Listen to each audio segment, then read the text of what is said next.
Oh Lord, I don't want to be you after the show.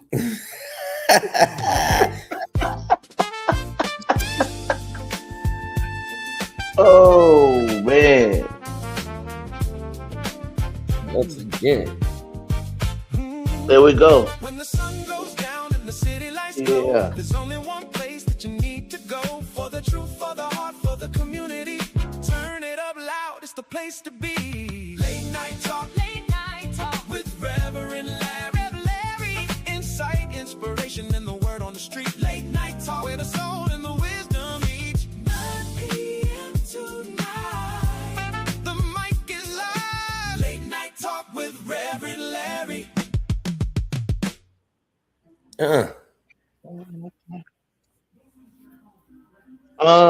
Man, we are back. What's going on, Trustee Sean P? How you doing over there, man? you know what? It's another day. Yes, It's sir. another Yes, day. sir. It is, man. Whew, bro, what a Wednesday, right? Hey, Um, man. man, what a Tuesday in the NBA. I think we all knew that it was gonna be hard to beat OKC in this series, which I got. What's your take on last night's game? I got something for you, but what's your take on last night? We already talked Oh, about it, but you talking about there was a game last night?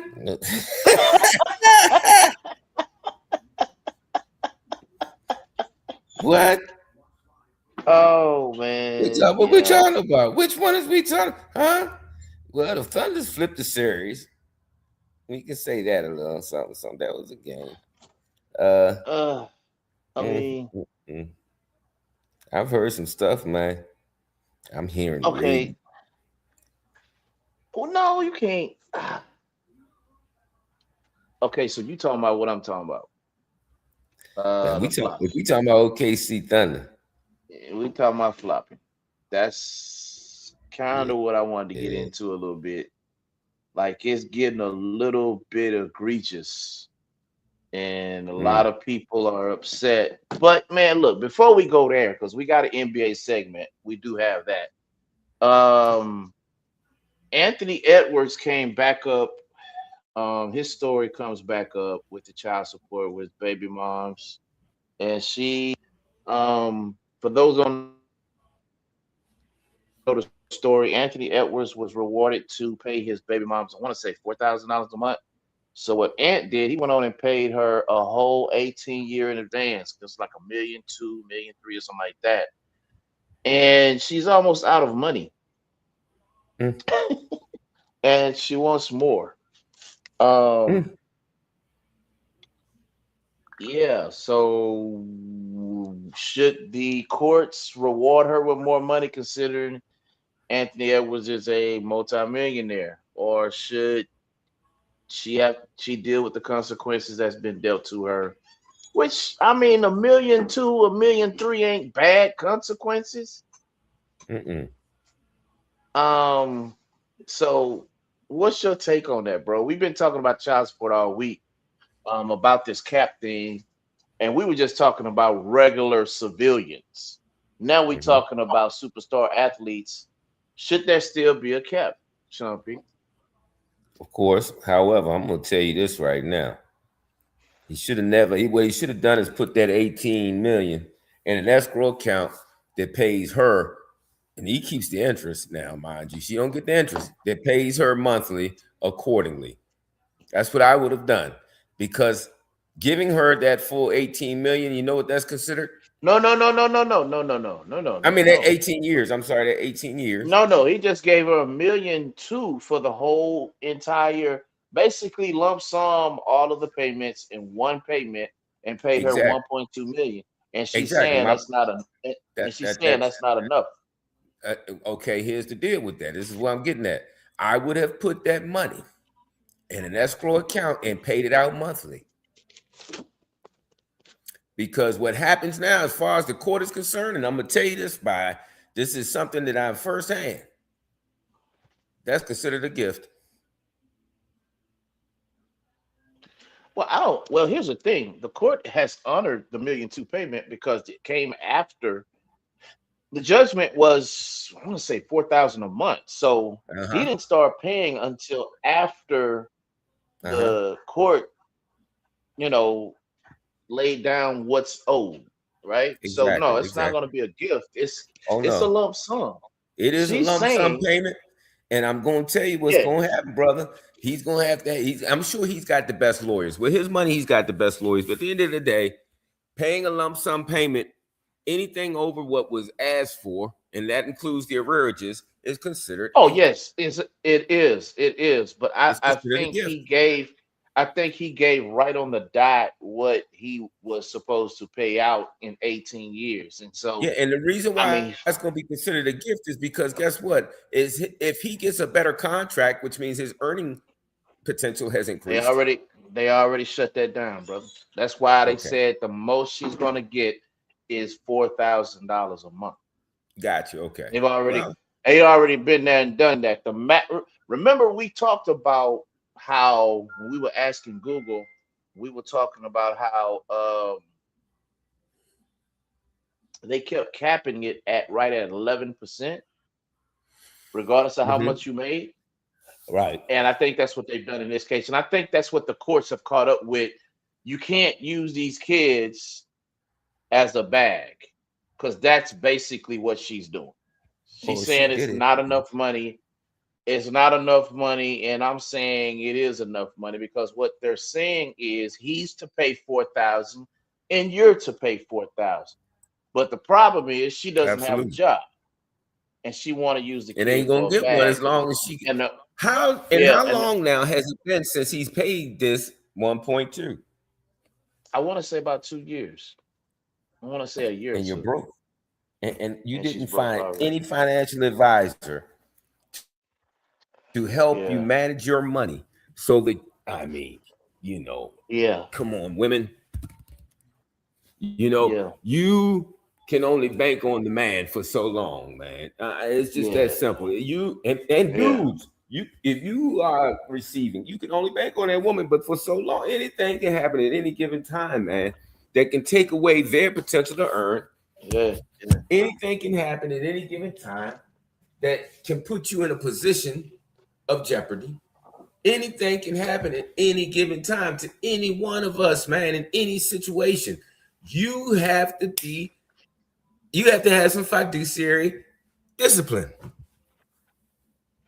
It's just that simple. I mean, you've gone through 1.2 in 2 years. I mean, you waiting for another lottery ticket, which you try and get them back in bed again. I don't understand it. How, I mean, that's too much for sure. Yeah.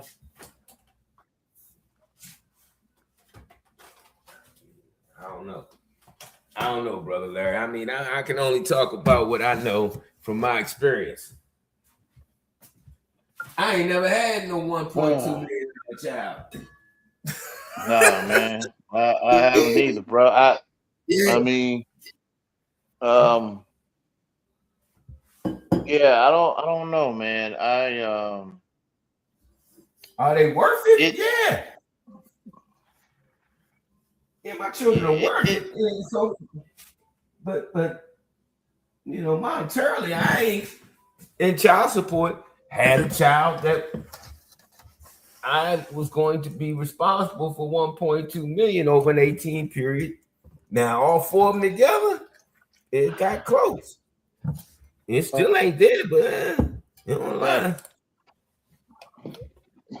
Yeah. So I mean, my thing is, I'm glad the courts, and that's all I wanted to touch on. I'm glad the courts are putting a cap on these, so women can't start looking at these players like they're some bags and use the And it's not child to just the extort players. the We don't child. want to stop there. Like these men, period. Right. And Right. these men can't keep looking at these women like that's going to be their financial. I mean, because it goes both ways. It's not always the woman. Right. There's some Nah. fellas out here taking advantage too now. Yeah. Yeah, man. So I don't want you to come Yeah, Mary J. Blige's husband. and get. He comes to mind when we start thinking about some of these guys. and their nefarious dealings. So that's all I wanted. I mean, I wanted to acknowledge that the court has put a cap. It's looking like he's putting a cap on some of these things, and I'm grateful for it, and I'm grateful of it, and yeah, as they should. So Absolutely. yeah. You're gonna watch this for a sec. It's happening, brother. It's about to happen again. Yeah. It's about to happen again. You know, Trustee Sean P. I gotta get this thing fixed out. I'm the pound cake has come forward again, sir. Bro, you gotta chill out, man. You and this pound cake, bro. And I'm sorry that what you showed the people yesterday, that was a slice, was not a slice.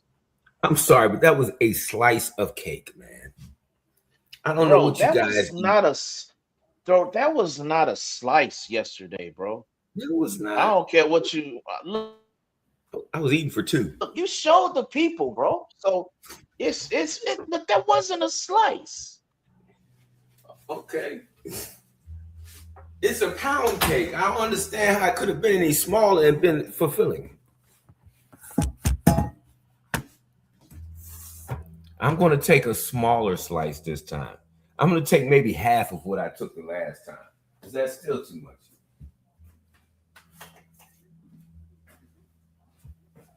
Yeah, I Yeah, get it. you know, it's happening though. It definitely. Yeah. Oh, yeah. Oh. So so let me ask you this, man. So what's your take? We've been getting, well, we getting like it's but a week and a half has passed since the NCAA have no, the NAACP has Right, put right. that out there about the ban for the SEC. So we tiptoed around the situation because we just wanted more. Like Information. you don't want to put some out there just on shock value first few days. So yes, we spoke on it, but I mean at the end of the day, now we getting some sound information coming out from the NAACP, and now they're coming out saying like, okay, well look, we're not saying don't go to school. We're saying just don't go to the SEC. You What know, we're not sa- they we're not talking about, man? saying don't go. Because We're not saying don't go to Alabama. You know, we're not only saying don't go to Alabama, but choose Michigan or choose Michigan State or choose Illinois. You know, get your NIL money. Because mm-hmm, here's the thing: mm-hmm. I heard the president of the NAACP said this. He said that you're a top 4 or 5 star player, so the money is going to follow you wherever you go. Regardless, it is and it isn't, because Regardless, yeah, you're going to and get that top five, but go that top five is going to be based off of your particular uh demographic. You know, of course where you you got some go. places that are You know where you basketball. go. You got some basketball schools. You got some football schools. You come up north here, you got some lacrosse schools. So you go to Yeah. Johns Hopkins, man, as a football player. You go for that education. You go to Harvard. It's just not gonna happen for you. They forgot. They forgot where we were, man. They forgot where we were. I want to say thank everybody for coming. Let's go. Turn it up loud, it's the place to be. Mm-hmm. Late night talk with Reverend Larry. Insight, inspiration, and the word on the street. Late night talk with the soul and the wisdom each 9 p.m. tonight. The mic is live. Late night talk with Reverend Larry. I believe in what they're trying to do. I also understand the demographics of it. When we get down where you're at, brother, Yeah. you got football heavy schools, man. Where if an athlete plays football, the opportunity for them to get a higher deal is more. There's more of an opportunity for them there than it would be. Now, Michigan, yes, that's Michigan State. Yes, you got some good schools up north. You got some Notre Dames. You got some places that they can go where they would earn that because those are football known for football. Well, Michigan State is more basketball than football, but they're getting there. Michigan is football, but they have had some basketball success. When you talk about Duke, we don't think about Duke's football team. Think about North Carolina. We don't think much about North Carolina's football team. When we get down south into Florida, you can say football, and there has been some success lately in basketball, but that's only because of the conferences that they've been put in that they've begun to have more success. Maryland by far had been a basketball / lacrosse school. Football picked up a lot. Football picked up a lot over the last 15, 20 years. Maybe. I didn't know that about lacrosse. That's interesting. I didn't know that about lacrosse. No. That's Maryland is a lacrosse school, man. They're known for women's basketball. Their men's basketball team under the time, they had Gary Williams, that was successful, but primarily they were football, man. We had Boomer Esiason and Frank Reich. We had some teams that came through that were, ranked, that were great. We're getting back into our football squads again. They have been slightly competitive, but not much as their basketball team, and the basketball team ain't been all that great either. But women's basketball, yes, and lacrosse. Johns Hopkins, lacrosse. Loyola Marymount has been basketball, lacrosse. Most of Maryland, up into even Syracuse. Syracuse has been known for their Big Ten basketball. Their football teams have started to get really, really good over the course of the years. But guess what? Syracuse has always been a lacrosse school as well. Jim Brown, he ain't just go for football. He's probably one of the greatest lacrosse players to ever play on a college field. We don't really look into that like, those sports aficionados who know each school for what it's for. Out west, you've got, oh my gosh, Stanford. Stanford, yeah, they've played some basketball. Yeah, they've had some football teams. Guess what? That's a golf school. Yeah. You have schools that are known specifically for what they do.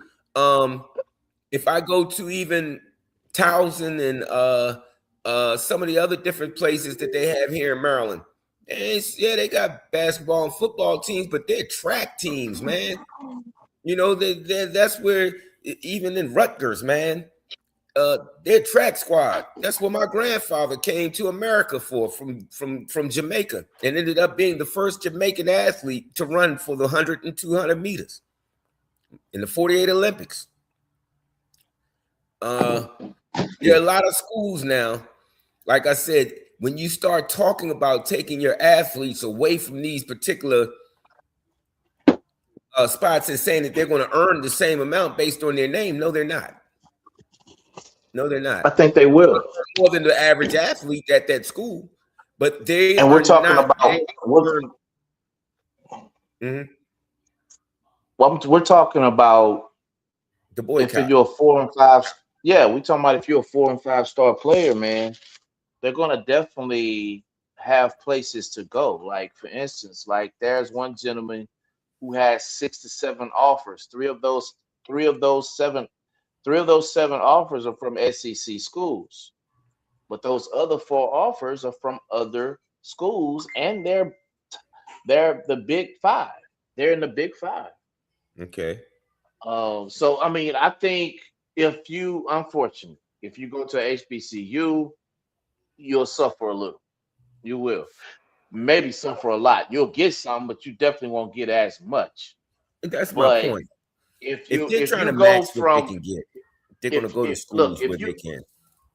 If you go to if you go from Alabama to UCLA, that's a lateral move. Yeah, that If is you go absolutely. from if you go from Vanderbilt to Cali, California, that's a lateral move. Yeah, but not If all of you them are go lateral, bro. from But if you go from Tennessee to Illinois, that's a lateral move because the conference is just as big. Mm-hmm. It's interesting that Yeah. nobody's talking about the Big 12. That's the interesting thing in all of this. Everybody's only talking about boycotting the SEC, which I mean that's the depth of where all the hate is. But yeah, I mean, what can I say? Oh, well, look at here, man. I got I got Deacon King Aces in the building. What's going on, folks? Let's give him a hand. What's up, y'all? I don't know, I'm man. The ready system is acting for kind y'all of weird. tonight. I'm ready for y'all tonight. System kind of acting a little weird tonight, man. But oh, you ready? Brother, hey, Oh, you ready help me tonight? out with this, man. I get what Brother Larry's saying. I get what Brother Larry's saying in concept. I agree to some point, but I also disagree heavily that they're going to get those same NIL. Because understand, if I take a top football athlete out of Alabama or Ohio State, I put them, in Maryland or Virginia or Duke or North Carolina on the football team, they're not going to see the same NIL money. They're not going to sell those same jerseys. They're not going to. They're just not, because those schools aren't known for their football teams. No. They're not known for the football teams for sure. People will follow them. People will follow. What schools you talking about? What schools are we talking about, though? I'm talking about, schools that are competitive. They're getting, but they're just not known for their football. They don't have the same fan base for football. They don't have the same following for football as they do. But you for wouldn't. Sports. But you wouldn't. They're not saying go to those schools. What I am saying, they are saying going to go to like the Pac.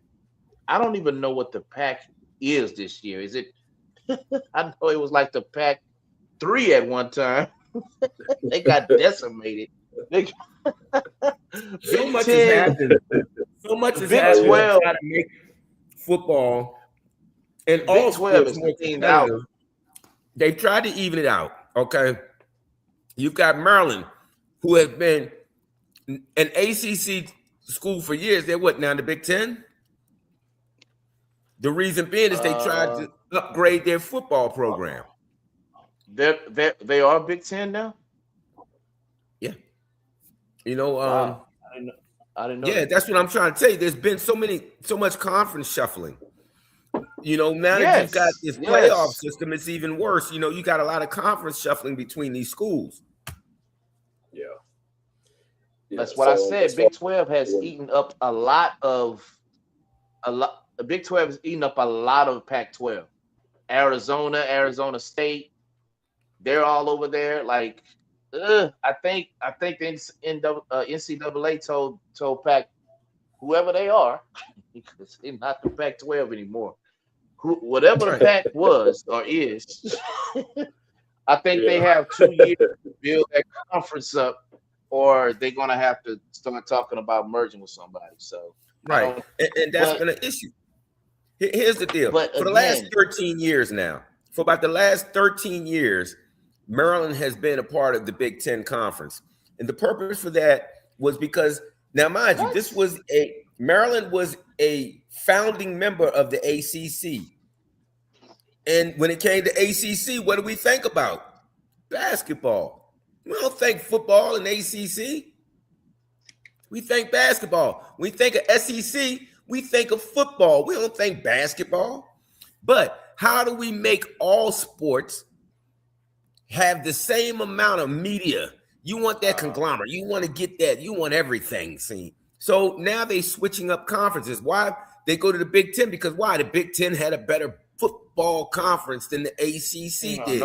Now their football team is starting to get decent. They get seen. They've started to get better. They're getting better recruits. And guess what else? It helped the Big Ten with their basketball. Their basketball teams have gotten better. You know, I think about when Florida State first came to the ACC. Florida State wasn't known for basketball. No. But they joined the ACC and they got better. Their basketball recruiting got better. Those 90 teams, Florida State has some pretty good 90 teams, bro. That's because they came to the ACC. Sam Cassell, Andre Ward. What's that Heisman Trophy winner that went to Florida State?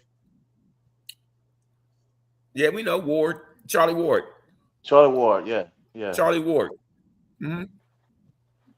Went to the Knicks. Yeah. And he could have. I mean, my thing. He could have been a Mike for real. He had it like that. He was like that. The boy was a beast on the field at a quarterback. He could have been that, but he chose better. He played basketball instead. He made less injuries. I'm just trying to understand which fight I just walked into. That's what I'm trying to understand. Oh, my bad. We talking about. I come in and NAACP SEC boycott. And whereas I like it, and I do agree with it to some point, there's an understanding that I have that if these dudes start boycotting the SEC, they're not going to see the same NIL payments that they would see in other conferences with other schools. I mean, you would really have to choose schools wisely to get the amount that you're going to get, because those NIL contracts are based off of your potential to earn with jerseys, with tickets, with sales, with like all sales, this stuff goes in. Jersey sales, not typically shoe deals, but what they can get off the court that also benefits the school with absolutely. The contract. And if that school I still think is not, because we're talking primarily football players right now when we're talking about this SEC. Yeah, we're talking primarily football because that's a football conference in and out. Okay, if you're going to another conference, even in Michigan has a decent football team. Yes, they would have an opportunity at Michigan. Yes, they might have an opportunity at USC, UCLA, Notre Dame. There are some places, Syracuse maybe. There are a few schools that they could go to in different but are they in different conferences? Because now the conferences are so convoluted. You got like let's look at maybe we need to look at the conferences now. I'm gonna tell you this, Sean P. I'm gonna tell you this, brother. I'm gonna tell you this. If a player has an offer from Alabama, Florida, Florida State, Colorado, Michigan, and Washington, trust me, bro, the money trail is going to follow. Why? Because although the Pac whatever is, I think they're the Pac 6 now. Although they're the Pac 6, they still have a television rights deal. The Big Ten has its own network. The ACC has its own network. So this is why I say the money will transfer. The Big 12, Pac-12, ACC, Big Ten, and SEC. Those are your Power 5 footballs. Those are Power 5, man. If you stay in the loop of those, your money is not going anywhere, bro. If you get $3 million offered to you at Alabama, bro, you're gonna get 2.5, 3 offered to you in Michigan. Or yeah, but you're going to get about 1.5, maybe less than that at Maryland. I don't think so. I know because it's the same. It's the same network. It's the same network. But I'm telling you right now, the viewership, the sponsorship, they ain't got SEC power, man. They don't have no Florida Gate. They don't have consistent championship teams in the Big Ten, man. So the thing with the NIL, Michigan is about it. But the thing with the NIL, unfortunately, is if we're still on the topic of the NIL, we're not talking about the Big 12, the NCC, and all of that. If we're not breaking it down like that, and we're specifically speaking about the NIL and how these players are being paid and the ways they're being paid, they're being paid based off today's market, not just because of the name of the school and where they're at. It's a whole different in which they're being paid. That's what I'm saying. I can give you a complete breakdown from their popularity, their social media alone, them signing autographs, having sponsorships, commercials, their own personal merch, just them appearing gets them paid. YouTube and TikTok content is what's pushing it. So social media today has a really, really big lane for these guys to be able to even get paid through NIL, because the thing that a lot of people miss is that the school is not paying them. It's the sponsorship and endorsements of the other companies like Nike, Gatorade, you know what I'm saying, and the local businesses that encompass how these guys get paid. So it's not the school that actually pays them. Now, mind you, the school may lose as far as certain financial gain because the players are being paid outside of there. However, the school is not the one that's actually benefiting the most. The players are now about to benefit the most, because a lot of these guys who actually would be considered your best players, whether that's basketball, football, tennis, whichever sport they're playing, they will not even get a chance to go to the next level in which we can see them being, because some of them will settle for what they're making now, which is the unfortunate, because they're being paid now compared to these guys who earn and work their way to be paid in the league. Whichever league you want to look at. And for me, I'm pretty sure that's not where y'all were going with it, but that's kind of what that was always been my stance is. A lot of these guys will not be able to show they will not be able to show their true talent and will to want to win and be as great as they can be, because now they can settle for what they're making in college. And for the most part, hey, look, if you could take care of your family where you are, because they are still struggling based on wherever you grew up at and what type of life that your family, whether it's a single mom, two-parent, dad is there, mom is gone, whatever your situation is, grandmother taking care of everything. If your plan was to at least be able to make sure that your family was not going to be hungry ever again, I salute you. But one of the things that we also miss is the next great prodigy that's going to be in whichever sport that we're looking at. That's how I look at it. I think here's what I want to get across. I think that's exactly what I'm saying. That's exactly what I'm saying. I get your standpoint. But I will say, unfortunately, if they do go to a HBCU, that money will throttle down. I know that'll throttle down quick. For sure. For sure. This is what I was getting at, Reverend Larry. The Southeast Conference, the SEC is renowned for football. They boast the largest fan bases, revenues, and national championships in the football subdivision, the football bowl subdivision. They are also dominant in women's softball and gymnastics. The Big Ten Conference is known as the premier conference for ice hockey, wrestling, and they are historically dominant in massive football followings. They also excel in women's volleyball. The ACC is the blue blood league for men's basketball, but they're also highly noted for baseball, powerhouse women's soccer, men's soccer, and lacrosse. The Big 12 Conference is noted for its relentless competitiveness in men's basketball, and they have highly innovative football schemes. The Big East, a specialized basketball-centric conference that does not sponsor FBS football, but it's legendary for their men's basketball. The Ivy League is renowned for their rowing or crew and established a standard for traditional non-scholarship athletic excellence. So when you're looking at these different regions, as an individual, depending on the sport you play, these are the things you have to look for as to how you're going to max your NIL deal. I'm not going to go to an ACC school for football anymore right now. I'm going to go to Big Ten, or I'm going to go to SEC, because those are the two who have historically have the largest followings. Those are the two who have the largest fan bases. Those are the two that have the best coaches. Those are the two who are going to give me the best opportunity to be seen. ACC has their own network. Let me tell you something. I've yet to see an ACC football game on the ACC network, my dude. I watch basketball games and lacrosse on the ACC network. The Big East. It has. Let me tell you something. They wouldn't. I'm listening.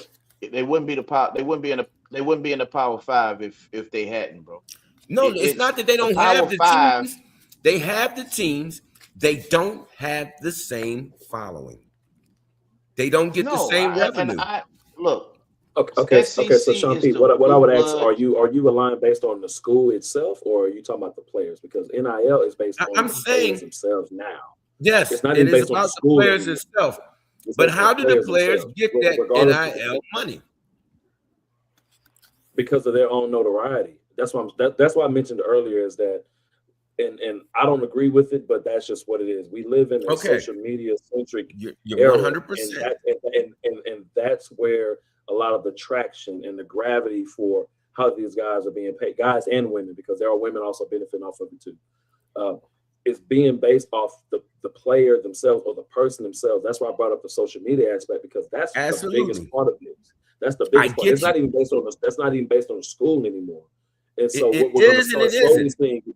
No, it's not based on the school. It's the only reason I'm saying it's not based on the school, because you have no-name people who are famous on social media alone. So if you're taking someone who actually is focusing on their craft and just slowly being recorded for what they do, whether it's football, lacrosse, as you mentioned, as we talk basketball and sports in general, these guys are focusing on their craft. They don't have time to market themselves, so someone has to do it for them. So they're being paid based off their marketability of someone else being able to put them out there. The school can't do that for them. The school have tried and done it for years, but now the players having agents, having family, and now social media being as broadband as it is, they're able to use that to their advantage to get the market and the money that they want, which is why NIL from sponsorships and other, as I mentioned, local businesses and them taking care of themselves can benefit from it. Because some of these players, we don't know it. We don't even know it or not, but record shows that some of these guys get paid $50,000 just to do autographs as college players. Absolutely, I get that. Yes. That's a lot of money just to sign autographs. Wrong, but I'm telling you. But that's not to the helm of the school though. That's the player. You could market yourself like a Mercedes Benz, but if you're in a BMW showroom, you're not going to get the same freaking view. You're not. You're going to get a few people that are going to come by. You're going to get a few autographs. You to say you're that, going to man. get your social media. You're going to get a few paid appearances, but you're not going to get the same amount as you are in a freaking Mercedes-Benz showroom. You're not. But the thing, these guys have their own following before they even get to college, and that's the difference. That's the gap that changes it. That is the literal gap that changes whatever school they go to. That following is going to go with them. So it doesn't matter if it's Duke, if it's Oregon, North Carolina. It doesn't matter what school they go to, from football to basketball, Texas, Texas Tech, whatever school they go to. I if say they it have does. their own following. No, I'm saying if they have their own following before they even go, all that does is help propel the school. The school not helping them; they're helping the school. I understand that. To a degree, that's true. Based on today's standard, not based on what has been the general. That's 100% true to a point. It's 100% true to a point. Again, I'm going to go down. Mercedes-Benz is well known. It's marketed well. It has great commercials. It has, people will come to it. But if you put it in a place that's known for BMWs, you put it on the Autobahn, it may perform just as well as all the rest of the BMWs. But at the end of the day, when it comes to merchandising and merchandise licensing, it's going to sell some stuff, but it's not going to sell the same as that BMW, because that's a BMW. You go to Bavaria, it's different. You understand what I'm saying? This is what I'm saying. If you're asking somebody to go somewhere, they're taking all of that with them, and you're right. They're going to gain a few more fans. You're right. But if the place is not known for the sport that they're playing, that merchandise licensing is going to go down, because they're not going to sell the same amount of stuff. Those camps and clinics are going to go down. They might get one, but they're not going to get the same amount, because these people ain't really, that's not what they're there for. They want to play basketball. They might come through and see you because they heard about you. Your content in me is going to really be about on. So now I'm picking up what you're putting down now. If you're talking about somewhere that's if you're known for this, but you're trying to bring something new as an introduction to what we're not accustomed to, I can see where the fall can be. It's not going to be the same. But we're in a different era and generation of how this thing works now.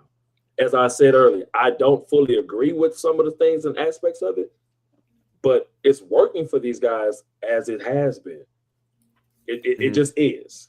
Well, I'm telling you what's working for me right now, brother Ace. No, what's working for you is what's working for you is the cake. Pound cake that cake working for you is what it is. That cake working right now is what it is. That's what, I'm pretty sure we ain't finished. That's what's working. The cake. Yeah. Talking about a slice, man. No. Look, man, I took half the size of slice this time because I'm not eating for Reverend Larry because he talked too much trash about me the last time. Here we go. Myself now. Here we go. You sound like you ready too, Red. Let it be. I can't do nothing about it, bro. He said he feel for me. He just can't reach me. Oh man, come on, man. I can't do nothing. I can't. Come on, man. I can't do nothing with it, bro. I'm trying to do better, man. But I'm mad about this dude trying to. Man, I'm trying to see how this dude convincing us that was a slice, bro. That was a gash. But I'm listen. You know that the eye test we talk about in sports, the eye test. My eye test, I'm pretty sure your eye test work. He ain't fooling us. Nah, man. That wasn't no if he put a slice of cake on a scale, I'm pretty sure it's going to exceed a number that we do not want to have to argue about. Come on, man. Well, I'm sorry that y'all are on diets, man. I'm probably about 25, 30 pounds underweight. I'm dealing with stress. I need to eat.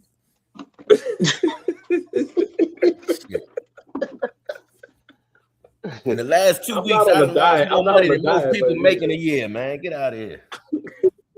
I'm not on a diet, but I want to at least, take care of myself. I just want to say that at least. Reverend Larry understands where I'm at right now when I say that. Yeah, man. Look, bro. I'm not trying to eat my way out of my. I ain't even depressed about it, but I went through a moment, man. You know what?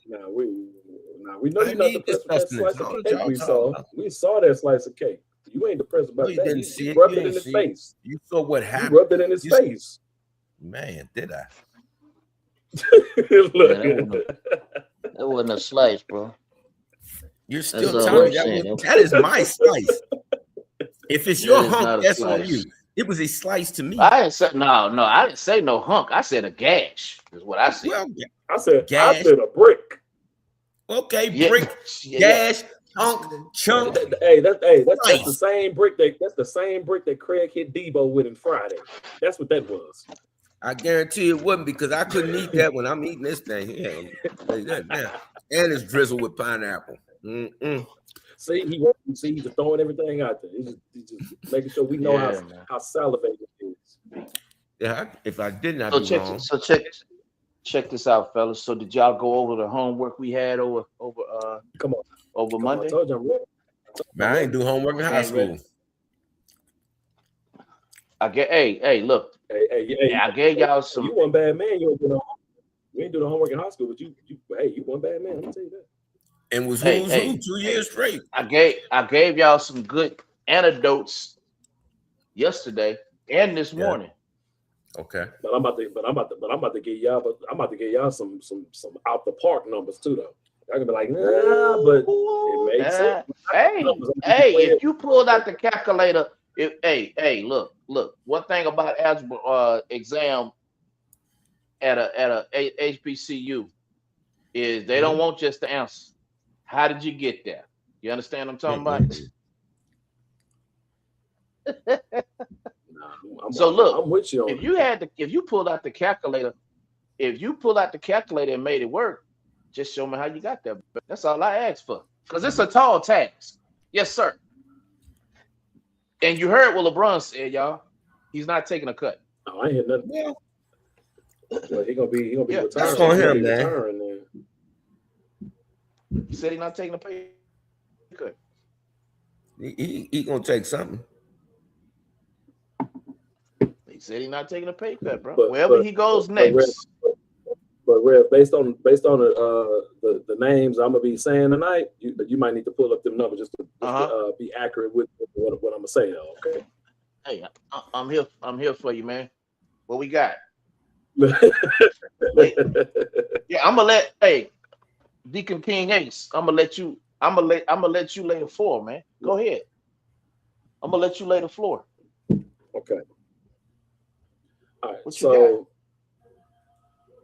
So we left off with just as far as just preliminary teams that we spoke about, right? Which was like Minnesota, Yes. potentially Boston. We threw kind of played Minnesota. around with Golden State.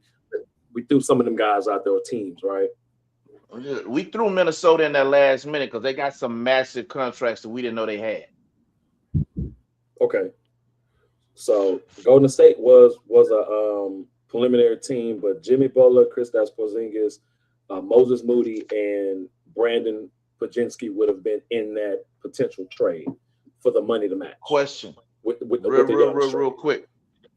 Before you get started, can we know who has what pick next year between Miami, Boston, Minnesota, Golden State, and who else we said, Sean P? You said based on their pick in the draft? Did we throw LA in it? Yeah, for 2028 draft. What are their picks? Or do they have any first round picks? You said in 28? 28 ain't got it yet. We're on 27 right now. But I know but there is still a preliminary, you feel me, like a preliminary pick. They still have preliminary picks, which is why they use, you know what I'm saying? Well, I got you. You're right. So who all next season have first round draft picks? I guess that's what I'm saying. Because they don't know what order they're in yet. But the ownership, like for instance, the Rockets do not have a first round pick this year. They gave that away to Phoenix. Jordan Alvarez still needs to interpret after 4 years in the league. Oh my God. Jeez. My bad, y'all. My Astros won tonight. Again.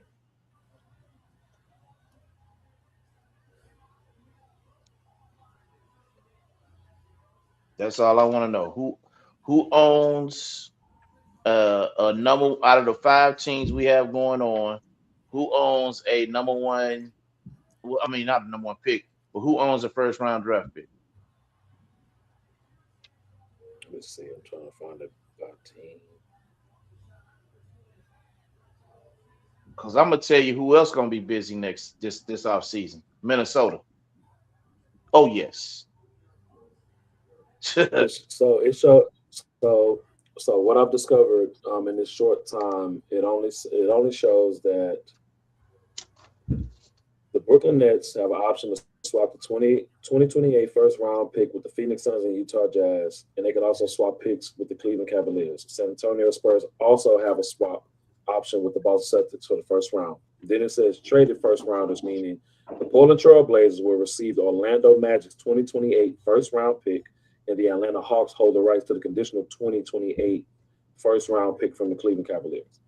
So there's no definitive first round pick, but those 4 to 5 teams that I mentioned have a first round slot as long as the swap is negotiated and it happens based on, I'm assuming the teams win in the finals, they win in the playoffs. If the Clippers would have made the playoffs this year, Oklahoma City wouldn't have the 12th pick. They wouldn't have had it. But because they didn't make the playoffs, Oklahoma City still ended up with their 12th pick. So it's similar to that. It's a conditional on a condition. It's conditional, yes. Is it protected or does it have conditions? It just says conditional. It doesn't say anything about it being protected. Yeah. Okay. So I know the ones that swapped or negotiated. Yeah. I know the ones that the Rockets got from Brooklyn last year was protected. And when so that means it was going to be theirs no matter what. Well, no, it was protected. It was protected if they didn't go to the playoffs or something like that. Yeah. They got rid of somebody. I think when they got rid of Is you popping a beer, brother? huh? I was hoping that was the sound of the popping of a top on a beer can. I don't know. Nah, 7-Up, man. 7-Up. Oh God. I think when the Knicks got that kid from Brooklyn, who was that? You said when the Knicks got somebody Kyrie from Brooklyn? Nah, Yeah. nah, Kyrie never went to the Knicks though. No. Who'd they get from the Knicks? Mikal Bridges? Yes. That's yeah. So when they got rid of him, I can think of that went. I know he came from Phoenix at first. Yeah, and that's what I'm talking about. All I know is when Brooklyn traded him, all of Houston rejoiced because whatever the protection was on that draft pick, they already knew they were going to be at the bottom of the barrel. So I think Stone put in a protection that it have to be like a somewhat of a lottery. Okay. But I mean, it's so the reason I asked because those teams can use those first round draft picks as trade commodities. That's why I asked. But what you got, man? Talk to me. We talked about it for about 40 minutes off camera. Going back and forth about it with Sean Pete trying to give us the illest of the ill. But we had Golden State. The actual trading bargains that they have based on their contracts right now, because Jimmy Butler does still have a hefty contract from the teams he came from, even including Miami, since that's where he wanted to originally come from, and he did. You had Kristaps Porzingis, Moses Moody, who's also injured, and Brandon Pajinski, and that would leave Steph, Giannis, and Draymond. Draymond would not be a part of that trade because his money wouldn't help match. It would actually exceed it if he was to be a part of that trade. So, okay. With that being said, we got to talk about some picks, bro. Okay. I'm just saying, you know what I'm asking. But that's just one of like six teams that I was able to kind of get a feel for of who could be traded, who could not be, whose contract would help match, and who's wouldn't. And so if they try to get Giannis, who's leaving again? Who you have leaving that could match that money? It would be Jimmy Butler. Ooh. Kristaps Porzingis. Moses Moody, who had that very, very catastrophic knee injury. And then you also had Brandon Pajinski. No picks. No picks at all. If we're just talking about straight players. If we're talking about just straight players, no picks. You don't think keeping Jimmy and adding that first round pick would help? You can add the first round pick, but if you're trying to win right now and two guys who are actual rivals of one another, it wouldn't work. But if you're talking about matching the money, because even with the first round pick, the money still has to match for Milwaukee too for that trade. Yeah, and that's not going to be like if they give up that first round pick, they're going to be something next year, which basically means it's not going to be a top 10 guaranteed lotto, which basically means that value. What is a rookie making between 10 and 20? Do y'all know what that money is? Man, it's not no top amount. I'll tell you that. And I'm so glad they regraded that. Let's see what we got.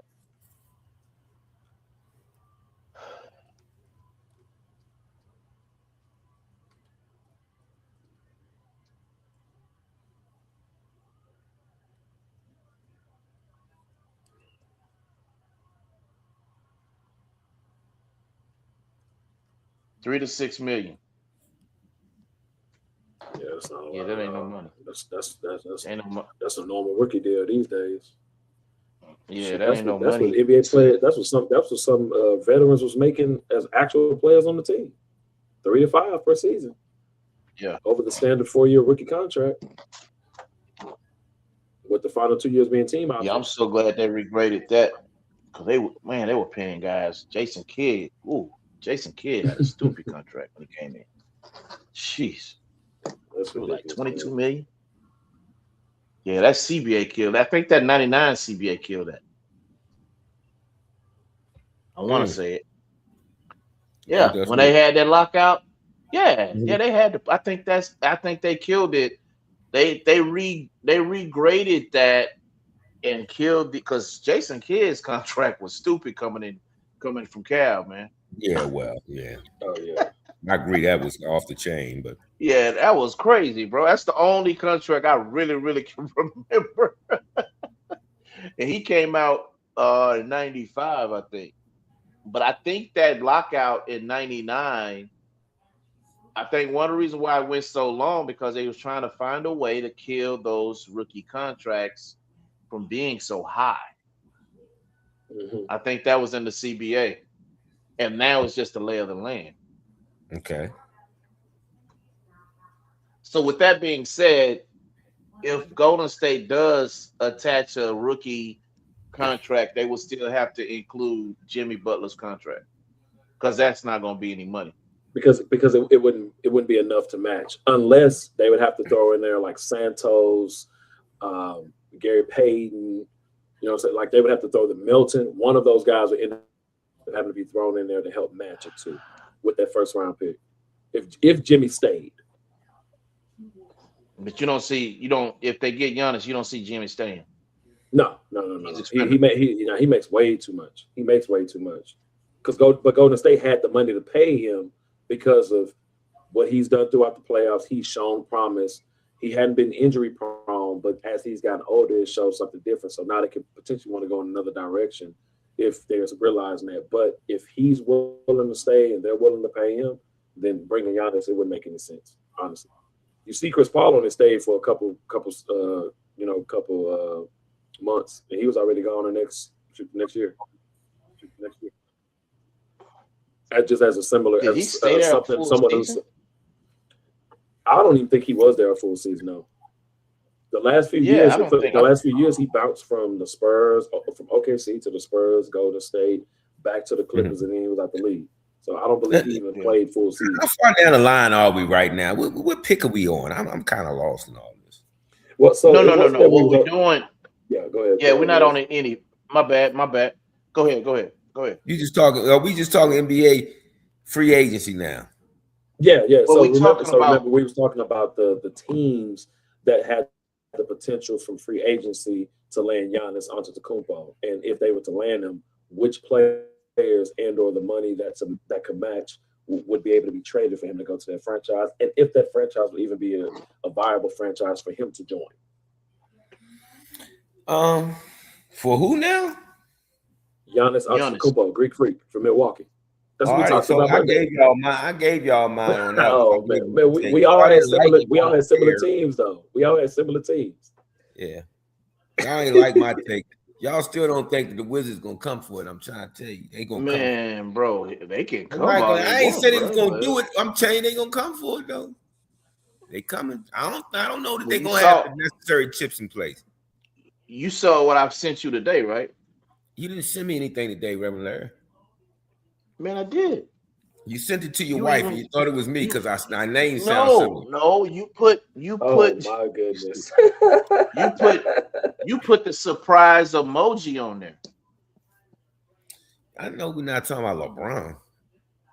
No, man, hold on. I'm gonna send it back to you. Man, don't send me nothing back. Let me go research again. Man, you ain't gotta go. You ain't gotta dive for you ain't gotta. Nah, let me go research. Look, man, you talking to a man 57 years old. My brain, I drank a lot when I was young. Hold on, I smoked weed. I don't even see you, Reverend. There we go. Let me go back. Put a man. surprise. Put a surprise. I don't even know if I sent that to I saw the one that you talking about Kawhi? Yeah. And the Pistons? Yeah, did you hear that one, King Ace? You hear about that one? Which one? They say Pistons have interest in Kawhi. Should Man, he it's a lot of become teams. available this It's a summer? lot of teams got interest in Kawhi, except for Kawhi. Right. Facts. I thought was laughing. I'm gonna see something though, because they talking about paying Durant a max. You know, first of all, he's still under contract for the 26-27 season. No, Number sir. one. No, sir. He has a player option.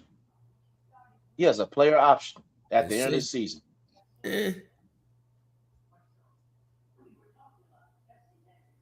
Yes, sir. Well, number one on the list is saying Golden State, the Pistons, and the Lakers, with the Heat being number 4 on that list. For Kawhi? Yeah, that's the top 4. That's the top 4 I'm getting. Yeah, I didn't get that one. You know, number 1 is Golden State because they heavily prioritized trading for a major co-star to pair with Steph. You know, number 2 would be Detroit coming off their 60-win season. Number 3 is the Lakers because they give, you know, I know they're looking for somebody. Yeah. Somebody, yeah. Yeah. They need Tobias. somebody. Tobias. I'm afraid that if the Lakers happen to make a run for Kawhi, it would make LeBron stay, and I think he would need to leave for that to be successful. Okay, man, look who I got backstage, fellas. Look who I got backstage. What we got, bro? Let's give it a hand. Yo. What is up? Boogie, what's good, baby? Hear y'all, man. I'm having technical difficulties right now. Hope y'all can hear me. Oh, we hear you. Man, you come up here sounding like am I good? Pendergrass up here. Yeah, he did come in real. He came in real half sexy, like I don't know what that was about. Barry White, man, it's a late night sports. Let me listen to this. We talk free agency right now. Hey, look! I wrote and produced this song, and I think it serves Jay Boogie well. Let me know if y'all like this. What happened to my man? You put him on. Yeah. There we go. Okay. I'm back.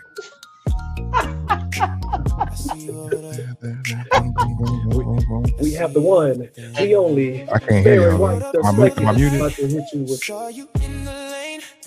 You're not muted.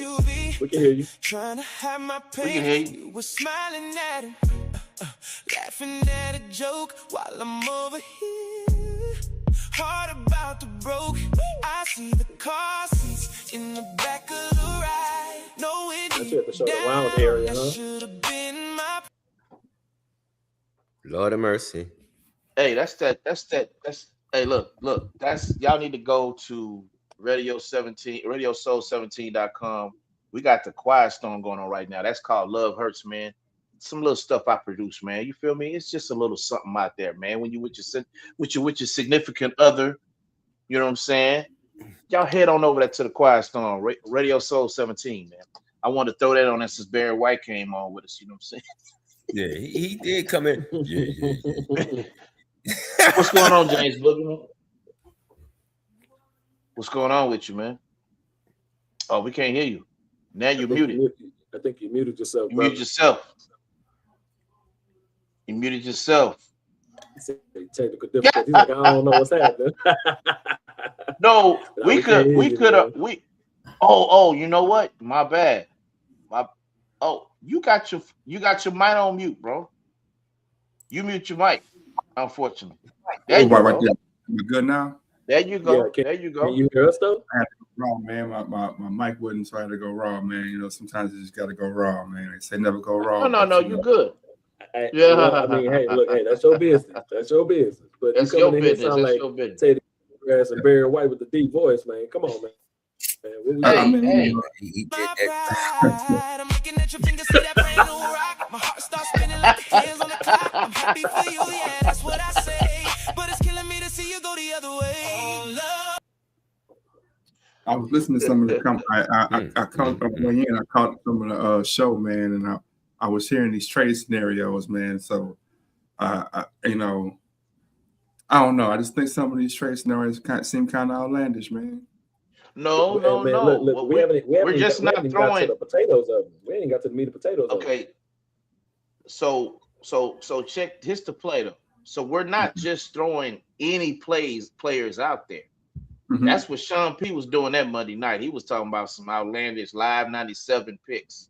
You feel me? Yeah. I got my man Reese in the building. What's up, Reese? Y'all will say that, but I ain't necessarily wrong. What it do? What it do? Talking to everybody. What's up? That's what's my up, man. That's my man Maurice. That's my good brother. Right on RLC, time, because you man. know what? Reese come from where I'm from. He understand what I'm talking about, man. Nah, So if you had a brick of a piece of so cake, James nobody Boogie. ain't gonna understand that. Yes, brother. sir. Oh, facts, man, facts. We're not even gonna talk about no brick of cake, bro. That was not a slice. I'm sorry, James Boogie. This is what we've done though. So after we cut live, I had a little on piece Monday, of cake. They still upset about it. Man, we just upset the fact you call that a slice, brother. Let's get it right now. Come on now. It's just the fact you call it a slice. All it was. If you put a knife in between a cake and it's called you sliced it. It was a slice of cake. I don't care how you had it. That was not that was a gash of cake, bro. I'm sorry, dog. Man, it was a and brick.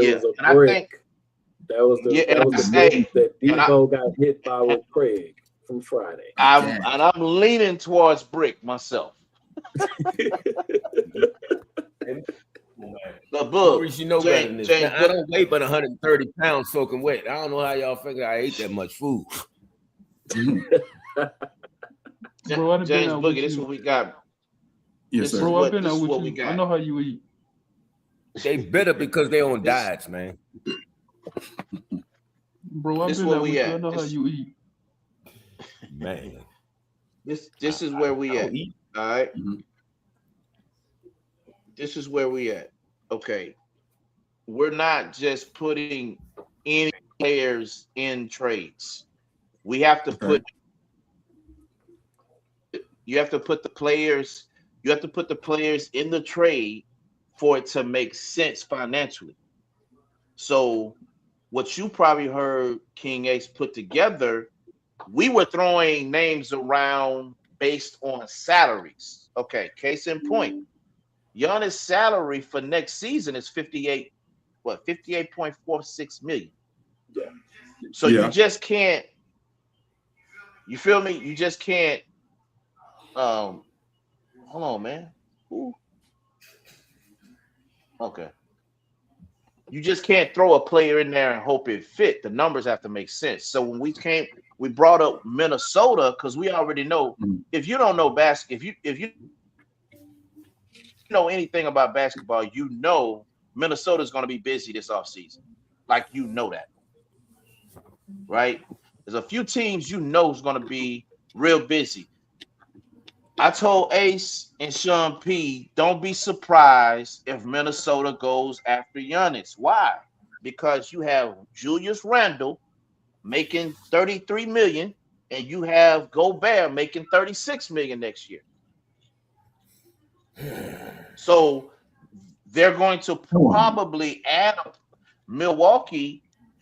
In order for that to happen, Milwaukee will have to add a player to that. But basketball wise, where does that put what you got now? Because the only way Milwaukee would accept that trade is if they got one of them premier wings up out of Minnesota. Meaning McDaniels, Io, or you got Nas Reed or something like that. No, they won't McDaniels. They want McDaniels. Go ahead. Say what? No. So they're gonna lose Giannis anyway. So they're gonna have to get something for him. They're not just gonna let him walk for the money. So the best move for them was to find them another big to anchor their team with and have a supporting cast. Anthony Davis. Nah, Anthony Davis. You're not going to Washington. Nah. You keep trying to sell man, we ain't buying it, man. Man, we still trying to fool with.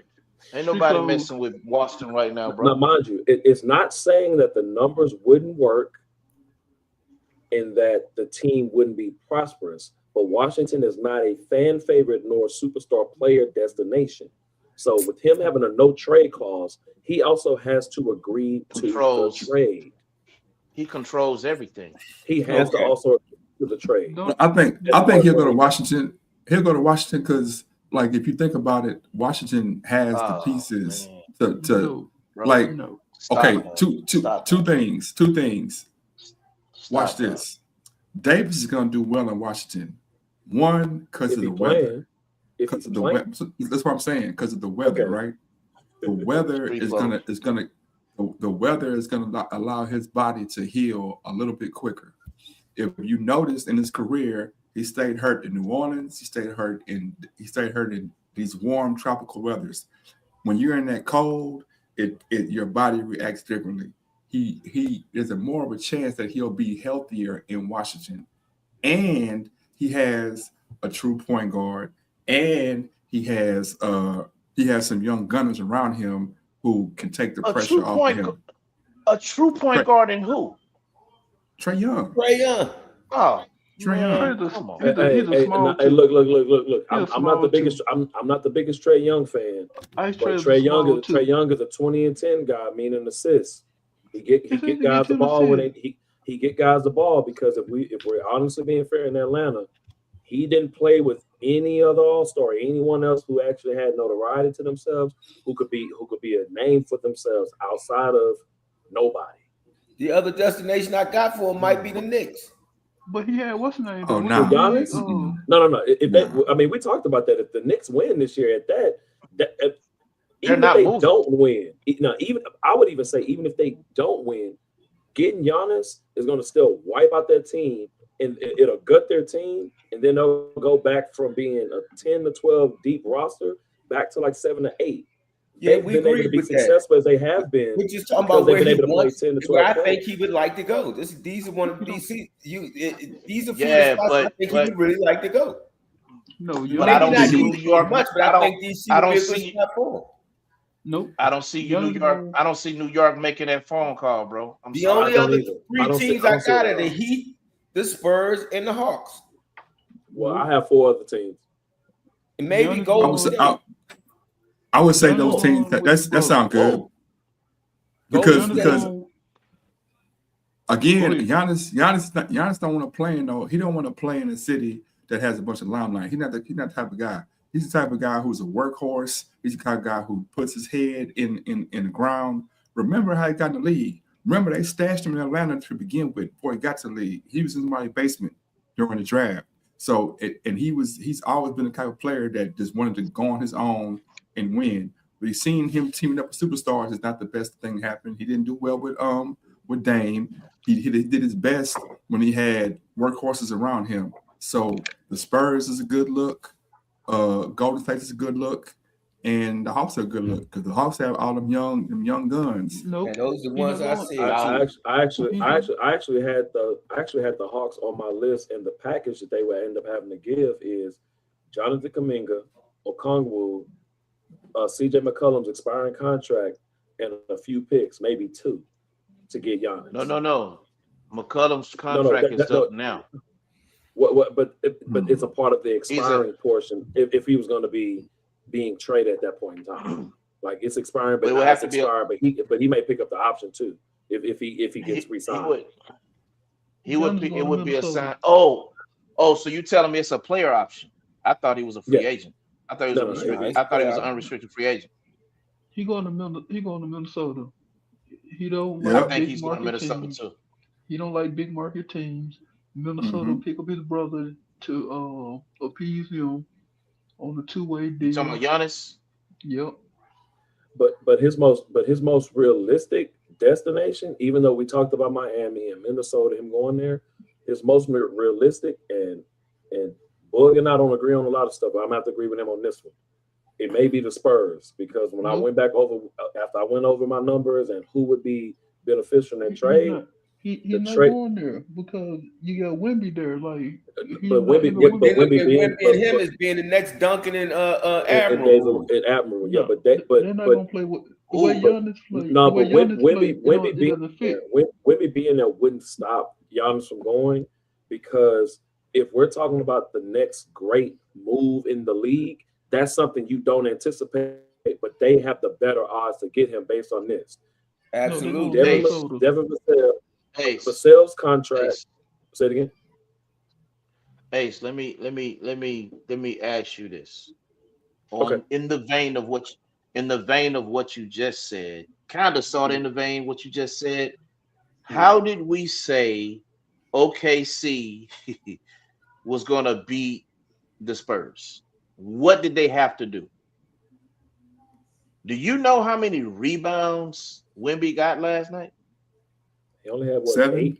8 or 7, yeah. No, sir. Parlay had him at 8 because a homie of mine put 150 on that parlay. He mad as shit right now. He had 6 rebounds. I told you the ingredient to get to win against the Spurs is to continue to keep Wemby on the perimeter. And that kid still doesn't get it. Well, it's only his third year. It's only his third year. It's only his third year. No. I'm glad you said that. Go ahead, because we did talk about this. Go ahead. We talked about. I was telling Ace that Wemby don't have no type of post game. He's not a post player. He's tall. He's not. He has tall. No post game. He's just tall. Giannis being there would allow him to be a 3 or a 4, and Giannis will go to the block, even though his post game was suspect as well. But he would actually bang with you though. But Giannis don't have no real post game either. Like he's not He don't want to bang. He'll still bang with you. Wemby ain't trying to bang with you at all. But I can't even say Wemby.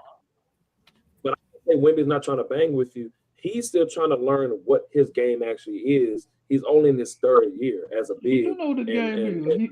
He's a big. Oh no, a lot of guys don't know what the actual game is until their 6th year. He ain't found that shit.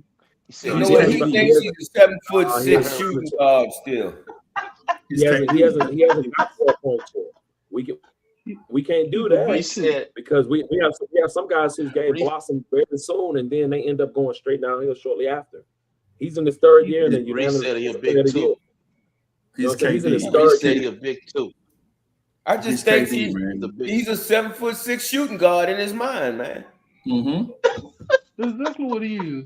And ain't nothing wrong with that. Ain't nothing wrong with that. That's crazy. It's a lot wrong with that. It's a lot wrong with that. And 7'6", you need to put your back to the basket, man.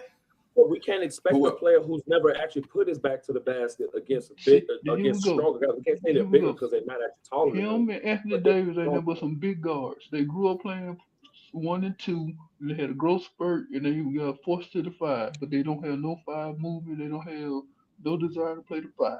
They don't. They need to get with Hakeem Olajuwon and take some daggone lessons from the beast, man. Hey, listen, Hakeem can't save everything. I'll say this. You actually have to have some type of size, strength, girth, and post position and footwork before you get to. That's what they need, and that's who they need to teach. Hey, Olajuwon would teach them that footwork. He will give them the basics. Now, what they do as far as eating and doing, they need to get with Maurice so they can get some skills as far as bodybuilding and get themselves up in shape. Man, no, I disagree. They can sit with me and eat some cake and put some weight on. No, I think David Robinson and Tim Duncan in his backyard. He don't need to go all the way to Hakeem Olajuwon. Come on, man. David Robinson didn't have no move. David Robinson had no move. Hold up, man. To say David Robinson had no move. No, he didn't. Duncan was smooth. Robinson was not. We're not about to get Albert. No, Albert didn't have no moves. He had 2 moves. Oh no, you tripped. He had a motor. You tripped. He ran the floor well. He had 2 moves. You trip. Every big in that era dominated David Robinson. He just had David a Robinson. motor David Robinson is one of four. David Robinson is one of 4 players to get a quadruple double in the game. You gonna send it to me? There was allowed by the NBA. It was no, it wasn't no allowed. It wasn't no allowed. He is one of 4. He's one of. That was allowed by the NBA. That was allowed by the NBA. He is a quadruple double. He is hold up. No, I know that. I'm saying the thing with Wemby is it has nothing to do with footwork or who he's talking to or who he goes to see. The thing with Wemby is between his ears. Like you can take a horse to the water, but you can't make him drink. He has to want to go down there and do it. Like he has to want to be down there and be gritty. The reason why they have Harrison Barnes and Johnson is because Wemby not that. He's not that. Fellas, I love Deontay Wilder, right? I love Deontay Wilder. I love the fact that he got rid of his old trainer. New Cat is trying to teach him how to jab and set the right hand up. Jab with the left, set the right hand up. Jab with the left, set the right hand up. Yeah. But sometimes you just can't teach an old dog new tricks. That kid has not played in the post. I'll say this. I take that back. Excuse me. I take that back. I know Boogie finna get mad when I say this, man. He's played the post. He has played the post overseas. Yeah. But they're not the girth of those players that he's played would probably almost match him. Kind of like hold on. Kind of like how Joker is considered this great center in today's era because he's not going against centers like the 90s. Like you can't call out 5 good back to the basketball post up centers right now in this league. You can't name 5 right now. Not top 5. Not top 5. Back to the basket. Now I can give you 2. Joker, Embiid. Yeah. Joker. I'm gonna give you 2. Embiid. Come on. I would say that's it. Ain't one. No, he said elite though. He's not just talking about guys who will do it from time to time. He's talking about elite guys who actually do that. I would put Alfie. I will put Zubac. That's 4. Sabonis. Sabonis will step out there and shoot that outside shot too. Though. So, but he won't bang up inside. No, he said top 5. He ain't elite B. Now just B. You just named I said top. I said top.